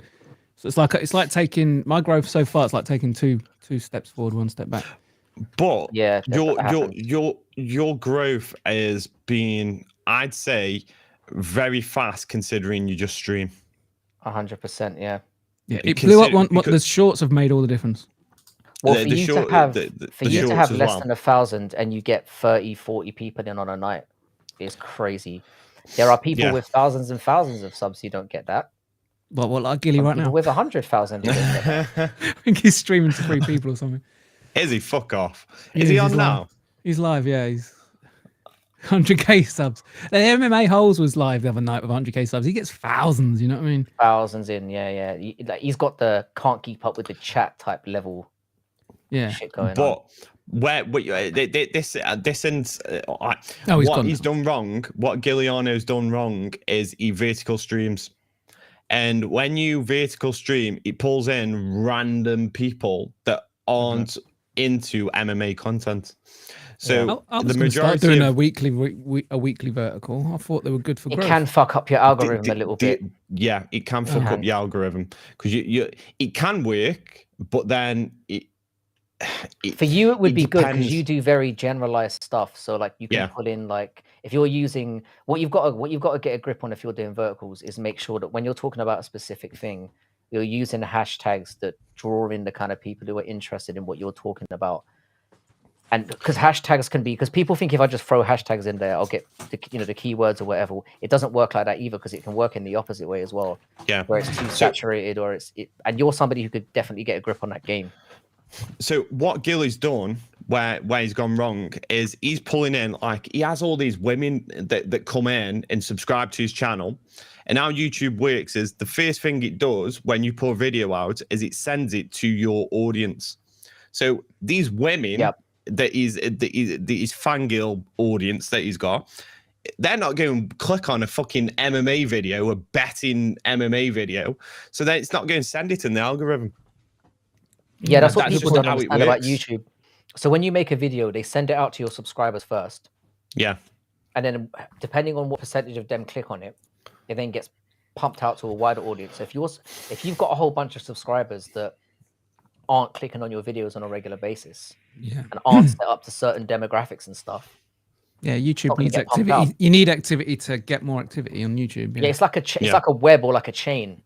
Yeah, however way you want to describe it. It's like, and it'll only push it to a bit of your audience first. Yeah, and then before it even pushes it to the next bit of your audience and the next bit of your audience, and then it'll go out to a wider audience. Whereas he's got such a mix of people as subscribers that it's going to fuck his some of his videos. Like some of his videos, it'll probably get nothing. Like some will pop off and the others will just be dead as a doornail, which is why some of what he's doing isn't as suspicious as it sometimes appears. I mean, having 100,000 and having 6 people in is probably not ideal, but it's like there are explainable things about it. Yeah, and the same with streaming, because he's always vertical streaming. I can do a vertical stream and it can get like 80 odd people in. And then another time I can do a vertical stream and 1 person comes in. It's weird how vertical streams work. Sounds like it works similar to TikTok then, because I've noticed if I stream on TikTok, you get hundreds of people popping in, but not many of them stick around. And then every now and again, someone will follow. Yeah, but you go back to it and be like, oh, you had 1,000 views, and I was like, yeah, but you got an average watch time of 3 seconds. What the fuck's that? Like, what's the point? Yeah, and it fucks up your algorithm as well, because that's a very bad sign to YouTube. Where if the duration of people coming in are very short because it's something they pick up with botting as well. Because often the way the bots work is they jump in and jump out to give you the view. They're not like, and they're not interacting as well. So you're not getting comments, you're not getting likes that are legitimate. You know, it's all, they look out for all that stuff. So you're only going to shoot yourself in the foot in the long run if you're. Yeah, I'm really interested to see if Gilly will get his silver plaque, because there's no way that YouTube just say, "Oh, 100K, well done, hand it out." They're definitely going to run some analysis on that. I was thinking you have to order it. You have to order it. Yeah, you have to chase it, but they're definitely going to analyze his channel, and they're not just going to throw that out. No, if there's anything dodgy going on, and I'm not saying that there is, I would not chase it up. I would just leave the plaque and just. That's what I mean. Because my prediction is he doesn't get it because he knows, and then when everyone starts asking if they can see it, he'll be like, "Oh, it's at my other apartment." He'll say something like that, like with the McLaren. "Oh, it's at a different place," and it's like, you know what I mean? That's what my prediction is. Yeah, I don't know. Again, I don't want to get too into this because, like, you know, I don't want to. No more drama. Sorry, it's me. It's my fault this time. I'm bringing the drama back. It's not even a drama thing, because it's more just like this falls under the category of banter, where it's like he puts this out in the ethos, so you can kind of, as boys, you can kind of rib him about it, and he understands that part of the game as well. So that part of it, I don't mind. It's more the other stuff that we know that we don't talk about. That's a bit different with when it gets a bit toxic and nasty. That's what I'll say. But yeah, I mean, fair play to him. I mean, it's you know, regardless, it must be a nice number to see hit for anyone. Yeah. I mean, I imagine you got the same, because I remember what it felt like to hit 500, and then I think the 1,000 was obviously the 1,000 was the worst one for me, because I hit it ages ago, and then I lost a whole load of subscribers in like the course of a month. So I had the feeling of going over 1,000 and then dropping back down to just over 9. And then it took me like another 3 months to get back over it. So when it did happen, it's like when you get like a VR goal. That's what it felt like. Yeah. So when it happened the second time, I was like, fuck, I couldn't react to it, because it's like, how long is it going to be here for? A couple of days, a week? I feel like some of my growth might have been stifled by some of the trolling as well. Because when I was at 420, I saw what you were doing on the Discord groups, organizing your unsubbing to keep me on 420. They just wanted to keep me on 420 for the weed thing, because I knew I was smoking for a bit again. Bro, and that's the thing. People do that but they do it with alts as well. So you've got mates who like will have 20 alts, and then your sub count will suddenly go up, and then you're like, great. And then what happens is, when the refresher comes in every week, YouTube wipes those alts off as well. Yeah. So it's like, it looks like, so what looks like growth actually isn't. It's like, yeah. I do. Obviously, I'm not gonna lie. I do look at the numbers. I think any YouTuber who claims that they don't is lying. But I do feel like I've got a healthy relationship with my numbers. Like, I'm not fixated on it, but I feel like if I just keep pumping out content, it will grow. I've stopped now. I stopped looking at the video numbers. I stopped looking at the subscriber numbers. But that's because I hit the goal that I wanted to when I first set out to do it. I don't feel like I'm like, right now 1,500 now. I'm not like that. Like, I had my set goal, and now I'm. Whereas if you're somebody who's like looking to get as big as you possibly can, that's always going to be a factor. And anyone who says it isn't is lying. Yeah, I'm hoping to go full time at some point, but I know there's a fucking grind between now and then. Oh, 100%. The ones you don't get there are the ones you give up. Yeah, I would say, because the thing is that even if you look back at looking back at your channel and Brutally's channel and even my own, when I look back at the stuff I did even a year ago, I'm not saying my channel is very good now, but I go back a year or two ago.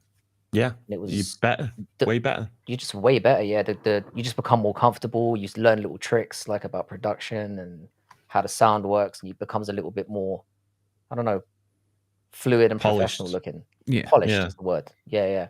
I'm looking forward to episode 1,000 and then comparing it to episode 50 and just seeing what it's going to be stark. Yeah, I've already done it with now and the ones I did back in 2023. I did a little brief run at the end of 2023, and mine at the end of 2023, man, the voice is all over the place. It's fucking. You thought it was glitchy now. You should have seen it back then. It was a nightmare.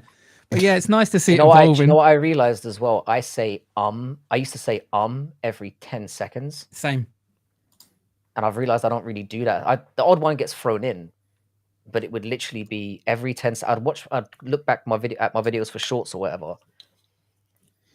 and it was just, oh, you notice things. And if you're somebody who's dedicated to get to working on things, you'll pick on these things, but it also gives you something to improve. If you can aim to improve 1 or 2 things every week, you get to a point where, like, down the line, you're like, fucking hell, I'm completely different. The one thing I've tried to work on the and I used to make weird noises with my mouth. I used to now I'm like good. I avoid fizzy drinks. I drink the right thing so I don't end up with a cotton mouth. But one of the things I'm trying to do now is stop swearing. When I watch myself back, yeah, that's a hard one. Yeah, when I get into it, every second word out of my mouth is fucking this, fucking that. I sound like a juvenile idiot. I want to get past that. I'm the same. That's something that I don't like about my content is I swear too much, and it's not going to be good for the long term of a channel. If you want to go full time, it's that YouTube picks up on certain things. If you swear in the first like 30 seconds of a video, it won't push it. There's if you swear too much in a video, they won't push it in the algorithm. Then they can start blocking your monetization on it. So it doesn't. If you're looking to make a living out of it, it's never good in the long run. But I hate the fact that I swear too much. It's just I also feel like if you're trying to do comedy as well, like which I am, because I'm not an MMA channel. I'm going to get back to doing comedy style micro documentaries eventually, but I just feel like when you're swearing in comedy, it just dilutes the impact of the comedy. It's the best comedians are the ones that don't swear so much. Yeah 100%. Because it does create that cheap moment. It's not about being a pussy, Dante. It's about class and finesse. It's about not relying on cheap gimmicks to get your thing, and using it in a way that contributes to the content rather than like cunt, fucking, fuck. We sound chavvy. I feel like I sound chavvy, and the Guru is a good example of how to do it. You can tell he edits himself, like not. He edits his content, but he edits his personality and the things that he says, and he's very clever in how he gets around certain things and says certain things without actually saying it, and that is like really impressive because it's hard to do. It's really hard to do. I was going to swear again. I think his stamina is insane. The fact that he can just keep going and keep going. I think he doesn't get the credit he deserves as like for how he's able to be so consistent. He doesn't. It's crazy. He doesn't, and he's very impressive what he's done. But he deserves everything he's got. His mindset is very similar to if you look at all the top YouTubers like people like KSI and stuff like that. They all said they had the same mindset, and that is, I did not have any other fucking option. This was my option. That was the mindset that got them to the top. I don't think people realize, because they obviously project this personality that might come across as a little bit flippant or whatever, but I don't think most people realize how hard people like KSI actually fucking working, mate. They're on 16 hour days. 7 days a week, 16 hours a day. As Logan Paul, as much as you hate him, that man works. You know what I mean? Yeah, they aren't work shy. They're on the grind, and they like KSI he's a beast. Them side man, they've got the main channel, then they've got this other channel where they're making content for. So like they stream as well. They do like live streaming in the week, and it's just like constantly every day they're working. They're just fucking working and working. Yeah. That's what it takes. That's what it takes to get where they are. You have to first of all figure out how you can get the time, and then you have to give it the time. You have to put it in. You have to surrender. You have to surrender yourself. Otherwise, you're just going to be some other guy that gave it a go and quit a year later. You know? Yeah, for sure. And I think there are people within the community that could certainly take the ball and run with it. You can see where like the potential is in a lot of who's coming up. Like, I'm going to get back into it, and when I go back into it, I'm just going to become the most. I'm just going to be making content that pisses everyone off, and I'm going to piss people off so much, like the John Jones thing. I'm just going to do exaggerated exaggerated content, just like Guru did. If you look at how Guru rose, he made exaggerated takes, exaggerated moments, and people, his audience hated him for a long time. He got nothing but shit. He gets called Piggy and all that. And my last video, that's one aspect of it. It struck a chord in my head, and I was like, okay, do I want to be liked, or do I want? And with that, you'll have a community that like you, just like KSI. Like KSI is one of those people. He's fucking hated by a lot of people, and he gets a lot of abuse, but he leans into it. And he leaned into it, and he's made a shitload of money from it. He's got his own fan base, his own community, but then he's got all these people who will like. It's engagement. Engagement pushes videos more than anything else. And if you've got 50 knobheads that are commenting, "Oh, you're trying to be like Guru. Oh, you're soy as fuck. You are." The thing is, you don't react into it like that. You've got to be thick-skinned. Exactly. Yeah. And you are. You're definitely thick-skinned. The biggest thing is imagine if brutally, like, as soon as you went offline, just started crying from all the abuse because actually he forgets to turn his camera off one day and just has a fucking crash out of all crash outs. Yeah, this stone cold bantering bastard is just all projection for his stream character. He's actually a really sensitive fucking this is all an act. At first, right, when I started getting abuse, and I looked at it and I was like, this is fucking harsh. Like, some of the abuse I've got is like crossing lines that I'd never fucking cross. And I looked at it and I was like raging inside. I'm going to show them, you fucking cunt. And then I just took my phone, I went, deleted the message, put it down, and I went, I've won. I fucking won. Yeah. You've commented on my video and I'm not going to respond to you. And I'm just going out to crack a beer open and fucking celebrate because he's just pushed your video to the algorithm to all of his subscribers, to all the people he's friends with. Now, when you see abuse, you think, I'm doing something right here, boys. I've got a book you might like. A reaction. The worst thing you can get is apathy. I've got a book you guys might like. Actually, have you heard about the book, The Courage to be Disliked? No, send it me. Yeah, I'll send you the link, mate. It's a really good book. I read it recently. That'll help you get this channel going. Just give you the courage to be disliked. Yeah, you've got to not worry about it, mate. Mate, it's just time. It's just having the time. Because you were on a wave there when you were doing it full time. It's just, By the way, Bodak, are you segueing into your live tonight? I'm not this week, no. Not this week. Okay. No. This will be my only appearance tonight. I need to sort my schedule out. Yeah, my schedule isn't working at the minute, and plus I want to do more. I want to be more active, but I think Sundays is just too hard. Plus Sundays are really quiet for me. Last few Sundays been really ultra quiet. When I was doing Mondays were pretty good, so I might move to Monday. Yeah, you've got to find a thing that works. I don't really think about Sunday working or not. I just enjoy doing it. It's the best time when I can do it, and it's like I don't know. It's just I'm not really searching for I think that's what my problem is. I don't think about things like that anymore. For me, the midweek ones are like that. The midweek ones, the ones, because I've done all the prep at the weekend, so I just go live and not worry about it. But on Sunday, it's like I have to race and get everything sorted and then go live. It's like, and then if I could spare myself the stress if I just be a midweek streamer. Yeah, that works. But yeah, I appreciate having you on, boys. It's been a really good one as always.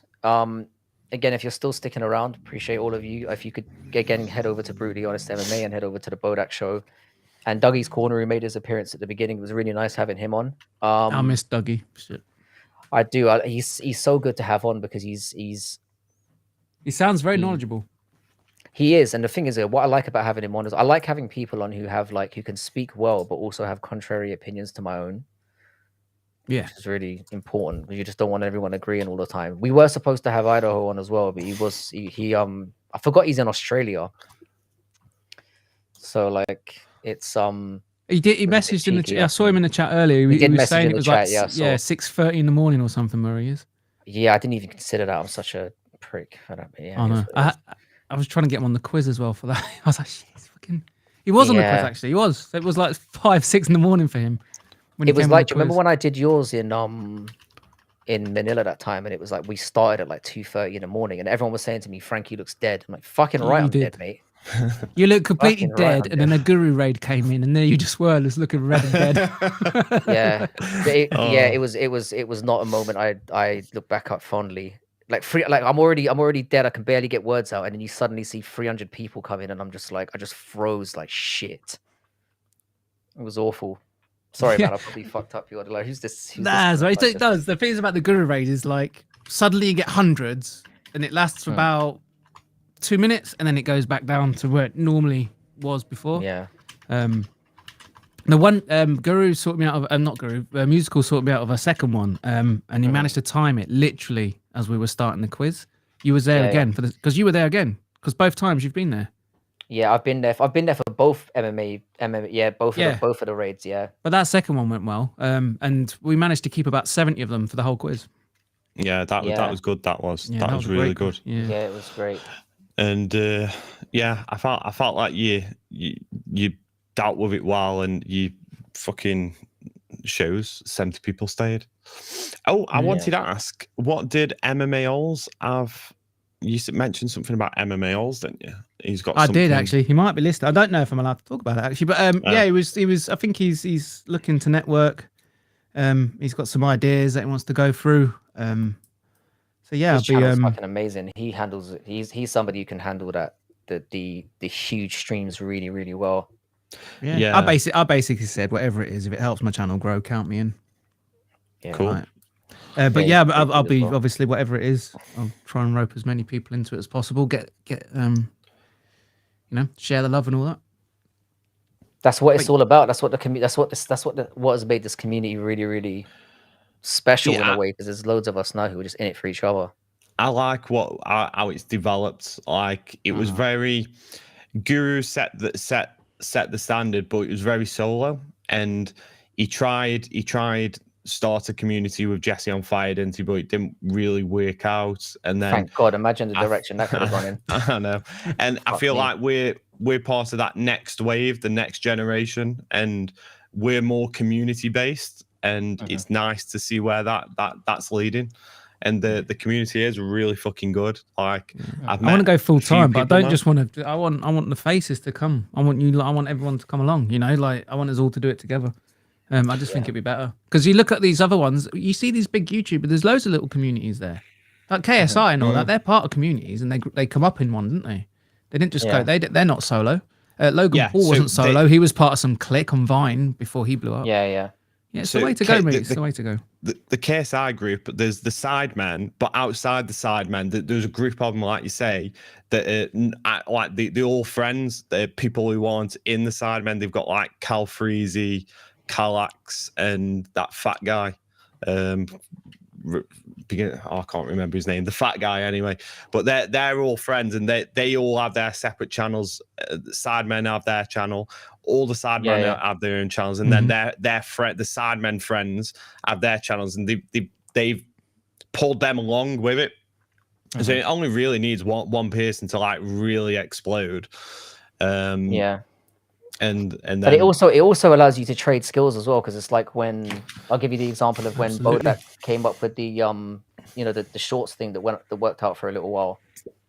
I'm still using it. Yeah, you learn. I'm just paying it. I'm just paying. I'm just swallowing. You're doing it every month, yeah. Yeah, I'm just taking the $88 hit. I thought, fuck it, it's too valuable. I'm angling whether or not I should just pay for the year and get the discount and see if it's going to be worth the. I've been like weighing that up over the last couple of days because it is a really good program, and if you can upload the 30-minute clips, which I'm assuming is the one you're on. Yeah, I'm on the granddaddy package. I'm going to get a yearly package if I'm going to give it another month. I'm only on second month. And then if it goes, because it might. Yeah, I get the yearly one. If I'm going to, but yeah, I'm in a rhythm now. I do the stream, download it, up it straight away, get the clips going. Yeah. But yeah, I'm just fuck it. I'm just going to pay it. It is value. If you've got to think about it, it's an investment in your future. Like there's also another thing. Like you two, you're more natural speakers. So I'm paying a fucking shitload for a course, how to speak better, public like speaking. There's a guy called Vin Ching or Vin Ging or whatever he's called. He's like wait, you're learning how to speak English from a guy called Vin Ging. Say that name again. Vin Giang. I love how he mispronounced. He's clearly mispronouncing the name of the guy who he's learning from. Yeah, Vin. So sure you're not learning Mandarin? Like, his first language. This is it though. His first language was Vietnamese, I think, and then it was Mandarin, and then his third language is English. But go check him out. He is fucking phenomenal. And so I did a seminar, and then after the seminar, I bought his course. It was like 400 quid, and not. For you, it will help with YouTube, but I've got to give.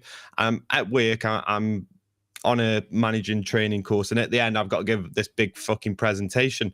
And this presentation is in front of the top people, the guy who runs it, and all the board and stuff. And like, I'm seeing it as it's supposed to be like just to prove that okay, justify why you're doing the management training course. We're bringing these managers through. I'm seeing it as a bigger opportunity. I'm seeing it as this is an opportunity where I'm going to sit down with the fucking guy who runs the business. I won't make a point. I won't go in there, and I won't be the fucking Conor McGregor. I want him to go, fucking I'll lose this guy, and then I don't want just be a manager. I want him to go, okay. I want him to take notice. So that's why I'm doing this course, and then hopefully it helps with the YouTube as well. No, it's definitely worth it. Yeah, and it's all about investing in what you need for the future, skill-wise. And it's never... especially if you get into management as well, you need to be able to speak clearly and communicate well. Otherwise, you're going to flop hard. So, 100%, yeah. Well, thank you, boys. This has been fun. So one final shout out, like I said, head over to Brutally Honest MMA, head over to the Bodak Show, Dougie's Corner as well, who's now in the chat, so you can get that link directly. If you're unsure where to go, if you look in the description of this live stream, you will see all the creators that are associated with the channel. It's been a really fun one. I feel like we've ignited something here, especially with last night, hopefully being a moment where we can all kick on and next time you do BKFC, I'm definitely getting in on that. Yeah, we have to find a way of running out. Even if it's like a regional thing, like going to a Cage Warriors or something, we can hook something like that up. There's stuff out there. Yeah, there's plenty to get on. For sure. We could all just meet up, form a circle, and just get Hank and Idaho in the middle and just push them in there. Go, have a fucking scrap.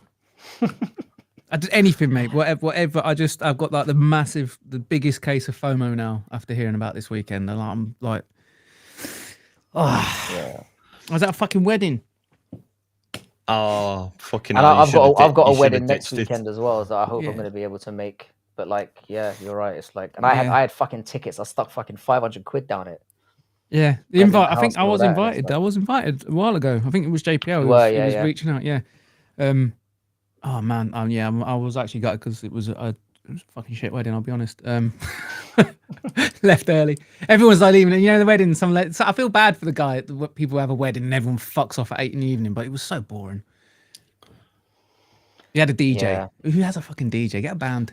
You got to get a live band, yeah, for that. Fucking hell. I fucking hate DJ weddings. Yeah, they're awful. Anyway, sorry, enough about me. Who the fuck is Tap? Someone's saying Tap is the greatest lightweight ever. Oh, that's someone on my Twitch, I guess. Yeah, it's on Twitch. Oh yeah, that has popped up. Yeah. Yeah, but Frankie, so you only go YouTube, don't you, Frank? Yeah, I stopped with the what do you call it? The Twitter one, because my membership ran out, and I'm like, I'm not going to spend. I'm not really very active on Twitter anymore, so I'm like, is it? Well, you're live and everything at the minute. I'm on. You've got this on Twitch, X, Trovo, Kick, B Live. Got it everywhere. Yeah, it's the bigger the reach, the better, I guess. Yeah, my Rumble's starting to grow, which I'm really happy about, because I think in 10 years' time, we're the only one that's still allowed. I'm nearly at 50 on Rumble. That's that. I look at YouTube obviously because it's the one that's it's the only one that's working out so far. But yeah, Rumble. Yeah. I really want a Rumble channel. I don't know why. It's just because you're not getting censored over there. Because the thing is about YouTube, I know that my channel is going to get in trouble in the future. If something I'm saying today, oh, definitely, yeah, will get me in trouble in YouTube, the future. especially the way that it is. Yeah. If you set yourself up on multiple platforms, you've got a good chance of being able to retain something when you, because everyone eventually gets shit canned on him. And we saw what happened to Sewer King and people like that. You just got to say the wrong thing. And is Sewer King gone then? He's gone. Yeah. Yeah. The thing is, with him, he had his. Go ahead. You know, with Rumble though, the advertising it as this now, where it's like, oh, we won't censor anything. It will change.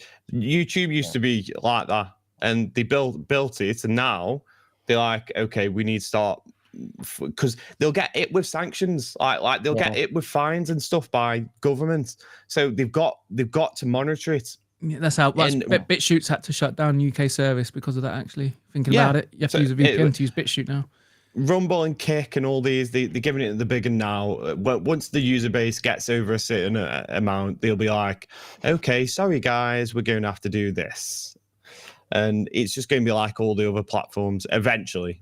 But what happens is once you're past a certain threshold, you have pulling power. Like certain people who are high up in the look at Logan Paul, for example. The guy streamed fucking...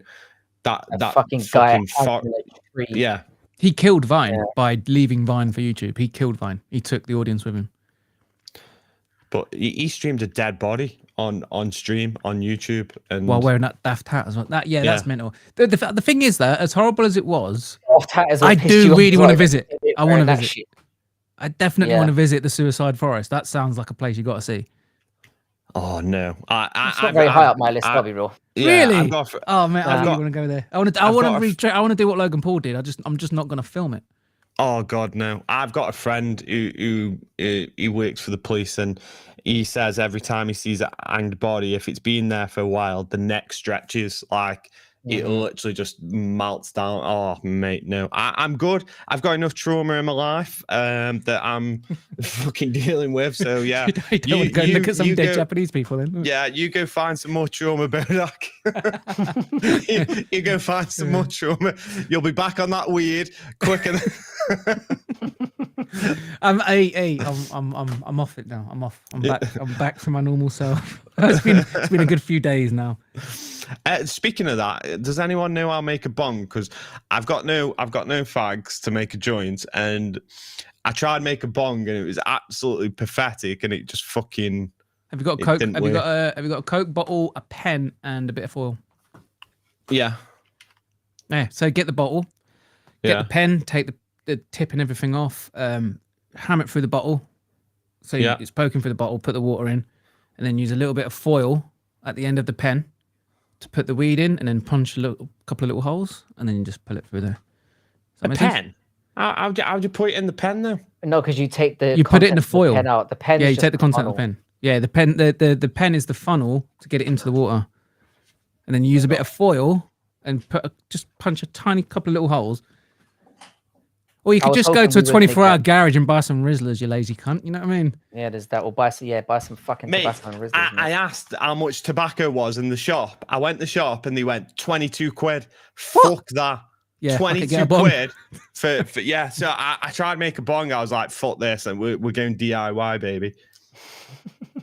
You can always hot knife it as well. I mean, there's all sorts of different ways to do it. Hot knife is fucking horrible, man. But... You type that into YouTube, you'll have about 400 solutions at your fingertips in seconds. Well, I tried one and it just didn't work. Like it was the one where you have a bottle inside a bottle and you burn it and you pull it up, and I pulled it up and nothing works. Sometimes it depends on the state of your weed as well, because some weed just. I know US guys take. It's that JPL frozen weed. There you go. I'm not in Frankie's position. I mean, I've got all the paraphernalia required to get that THC into your blood. I've got bongs, pipes. I've got all sorts. I've got vaporizers. I've got fucking everything. You sound like the guy I need to talk to, man. Because I'm very much considering getting back into the game at some point. I need something in my life, guys. I don't know, mate. I regret the last sort of month I've been smoking. I need something come down, because every now and again I'm not going. Every time I sniff my nose. if you get what I mean. Residues go in my throat, so I'm like still like fucking wired. So I need something for the come down. Yeah, weed is the best I need some down, weed. Otherwise, I'm gonna be fucked tomorrow. I might be raving tonight. You need to go on YouTube and say, "How do I make a bong out of a empty bottle and some tinfoil?" Out of a Coke. It's just write Coke can bong, and you'll be good to go. God, it's like being 15 again, out in the back garden while your mum's at work trying to have a bit of weed before she gets home. Like. you could just roll a blunt though, can't you? Just go and get some Rizzlers and roll a blunt. The smoke detector's in the flat, so I'm going to have to go outside like a fucking. I'm going to have to go down to the little alley where you fucking leave all your condoms. I'm going to be like a little crackhead behind the shop, making a homemade bong. I'm telling you, man, a bag of chips in that alleyway, you can get any woman you want. Quality. It's different up north. Do I have a can? Do I have a can? I can't believe you don't know how to make a homemade bong, though. These are things you learn as a kid. I always had someone do it, so like there's a lot of potheads. So I never had to learn. It's like with me and rolling up. Like I used to have somebody who was like so fucking amazing at rolling up a so you don't like I never really improved. Yeah, same. If you got a and plastic when bag I didn't have in anything, I used to just fucking eat it. When no one was That's the most stokey thing I've ever heard. Just tipping the fucking. I fucking that was the worst time of my life. That was not a good time. For real. Anyway, boys, I've got to fuck off because I got work in the morning and it's going to be a fucking stressful one. But appreciate you as all. Sounds good, shout brother. out to everyone who's stuck about. We'll get something going during the week. We'll keep the Sundays things going. That'll be sweet. I need to get you guys on for some of the general knowledge quizzes as well. It can't just be MMA ones. General knowledge is where I'm going to get heavily exposed. That's good. You need to take it like a man. Yeah, no, for sure. I mean, I don't win the MMA ones either, so I don't know what I'm talking about. But with the general knowledge ones, I tend to about half usually, and I'm doing them privately, which is still. Well, I need some help, mate, because the community is revolting against Fal at the minute. I've had some DMs from various people claiming that he's cheating and that I should ban him. Who? Fal. Fal. Yeah. I mean. I'll name drop. I'll do a gilly. I'll name names. It was Lane. Everybody's like, basically anyone who gets close to winning but doesn't quite win because Fal, they then moan to me that he's cheating. I lost. The one time I came second was to Fal. Oh no, it wasn't. It was I lost to Fal once, and the other one was, I think it might have been Aaron Tats. Yeah, Tats is the GOAT. He's got the most teapots. I will, guys. I'll Google that, whatever you said. But yeah, in regards to you can't ban anyone. It's ridiculous. It's not like you play for money. It's 5 seconds. Hell. Like, you know what I mean? No offense, Lane, but fucking hell. Yeah, I'm not trying to find a quiz master out there. I'm just trying to I'm trying to bring you guys together so we can all have a laugh. Get a life. The winning thing shouldn't be at the center of it. It should just be a bit. It's a centerpiece for the banter that surrounds it. It's the journey. It's the journey that matters. I remember a fucking imaginary teapot. Yeah, Cheddarhead had a good run. Oh, he's cheating. Then Aaron Tats had a good run. Oh, he's cheating. Now Thal's having a good run. Oh, he's cheating. Everyone just says the winner's cheating. Yeah, all the questions are fucked up, or it's like there's always some reason to complain. There's still no Tash, actually. Brutal's got a teapot. There's still no Tash. What's he got? Oh, he's got the Bodak teapot. That was supposed to be the prize for my Silk Pajamas League. Yeah. Yeah. That is sensational. That is. What a teapot! Look at that. That is a beautiful teapot. That is. Not as good as an imaginary one, but I'll take it. Yeah, nothing beats that. Is it your weed stack? Yeah, JPO mentioned the weed. I was like, can you get some weed? And he was like, there's some in the bottom of the drawer that's been there for like forever. He said he keeps it in the freezer. He told me he keeps his weed in the freezer. I mean, fair play to him. I mean, whatever works. I thought it was fucking weird when he told me that. I was like, why is it in the freezer and not in your lungs, man? Fucking smoke it. Yeah, I was never able to hold on weed for long enough to like, I've got to store this. Yeah. I never had that problem. Yeah. It's going to expire. Yeah. If there's weed in my house, it's getting smoked. I can't leave it alone. Yeah, it's getting done. There was never too much weed about like, what am I going to do with all this weed? Yeah, the problem is it doesn't last long enough. Not that the freezer's full. That's the problem. Yeah, I don't have to get into how can I store this? What's the best way to keep it potent? Like, nah. Yeah, JPL insists it's the best way to keep it if you're not going to smoke it for a long time. But I think have you seen Weston? He's been a white knight for Lane now. Fal's definitely cheating. Fal's definitely cheating. Come on, Weston. I thought them two fell out actually. Never mind. I've lost track of who's fallen out and who's friends again now. It's just everything. Yeah, I just ignore the shit out of all of it. That's been my approach for the last 3 months, and it's going really well.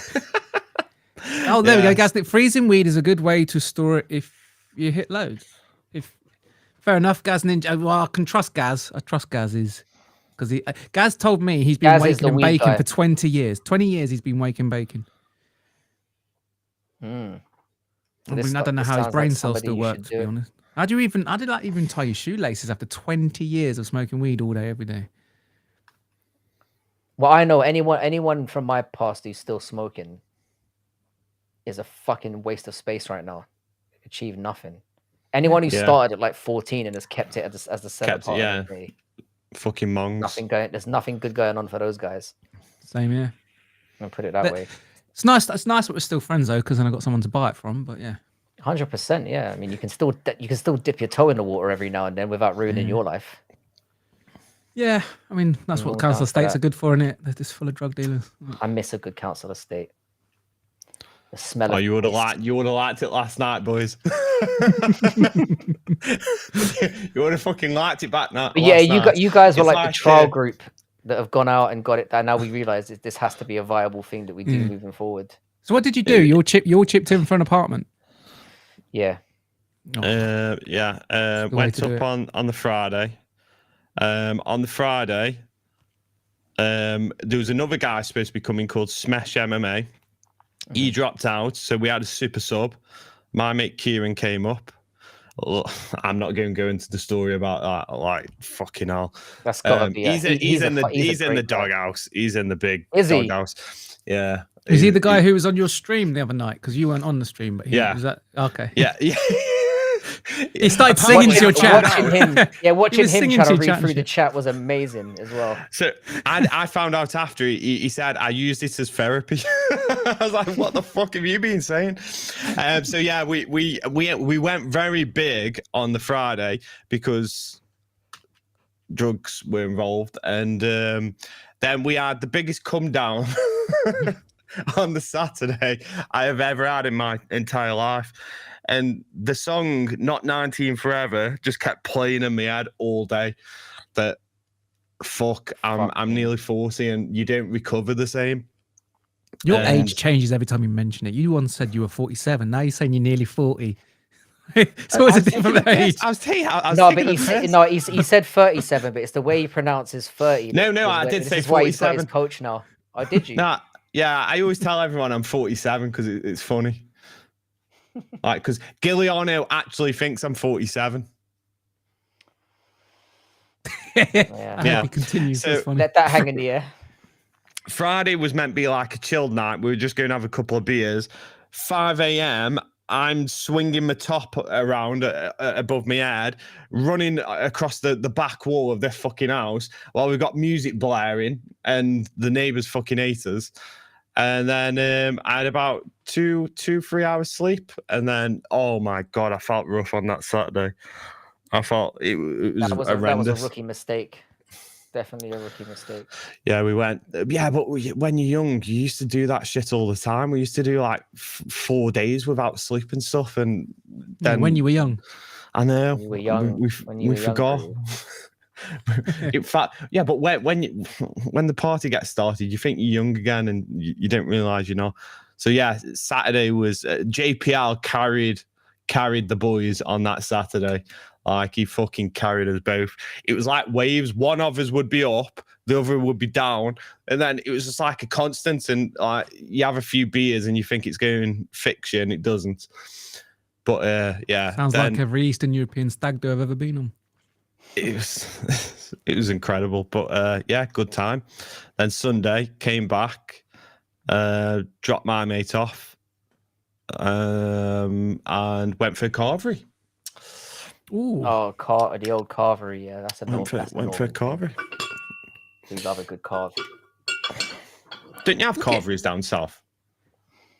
Of course I do. They're not as loved though.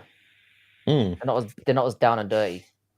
Yeah, you can't beat a cheap and nasty, but fucking amazing Toby carvery. Yeah, we got a Toby around here. We got a, what's the other one? King things. I can't remember. Yeah, I've got a Toby literally like walking distance away from me as well. I love a Toby carvery. I do wonder why they bother asking you what you want, because you just, who goes in there and not who. I don't know. Yeah, I know what you mean. Like, they have a menu in there for burgers. Yeah, it's like they have a menu. Yeah, the menu thing's always been strange to me. Yeah, I've never understood that. It's like, who do you think you are? Yeah, get a fucking carvery, you come. Simon Pegg carried the stream. Oh yes, everyone calls him Simon Pegg. Who calls Simon Pegg? My mate who was on stream the other night. Okay. Yeah. Call him Simon fucking Pegg. He does look it's just clicked to me now. Now that you say that, I've been wondering this entire time, who does Key look like? Yeah, Simon Pegg. There it is. He fucking does, It's quite funny. Every time he jumps on stream, they always call him Simon Got Pegged. he'd be. You could see with Key though. It's either going to be a night of epic proportions or we're all in jail. It's going to be one or the other. Who's got the bail money? Honestly, you'll all get on with Key. He's a fucking great lad. No doubt about it. Yeah, he's a funny guy. Yeah, I'm fucking off. I can't wait for the next one now. Yeah. Frankie's been fucking off for half an hour. You cunts. You asked. I haven't even done anything. I did, and I'm very grateful to both of you. But you know you're not getting to bed on time when you get us on, so give up. It's true, and Sunday's the only viable day that I can do this, because it's like that I could just have a free. Because usually if I go on during the week, it's like I get an hour in, and I'm like, I hate doing the midweek ones. It's awful. I love. What time do you have to be up? 6 a.m. Oh fuck! Ouch. Yeah. You know what I have to do in the morning, mate? My alarm is set for 9:50. Oh, go! I missed those. I missed not having an alarm. I spent 2 years. Because I basically retired from my profession and I wasn't going to go back. And I used to wake up in the morning, get my son ready, and go fucking back to bed, mate. It was beautiful. Yeah. Oh, my kids get themselves ready. Go to bus, get on the bus, fuck off to school. I wake up at about 10 to 10, roll downstairs just in time for the morning meeting. Honestly, get it all set up.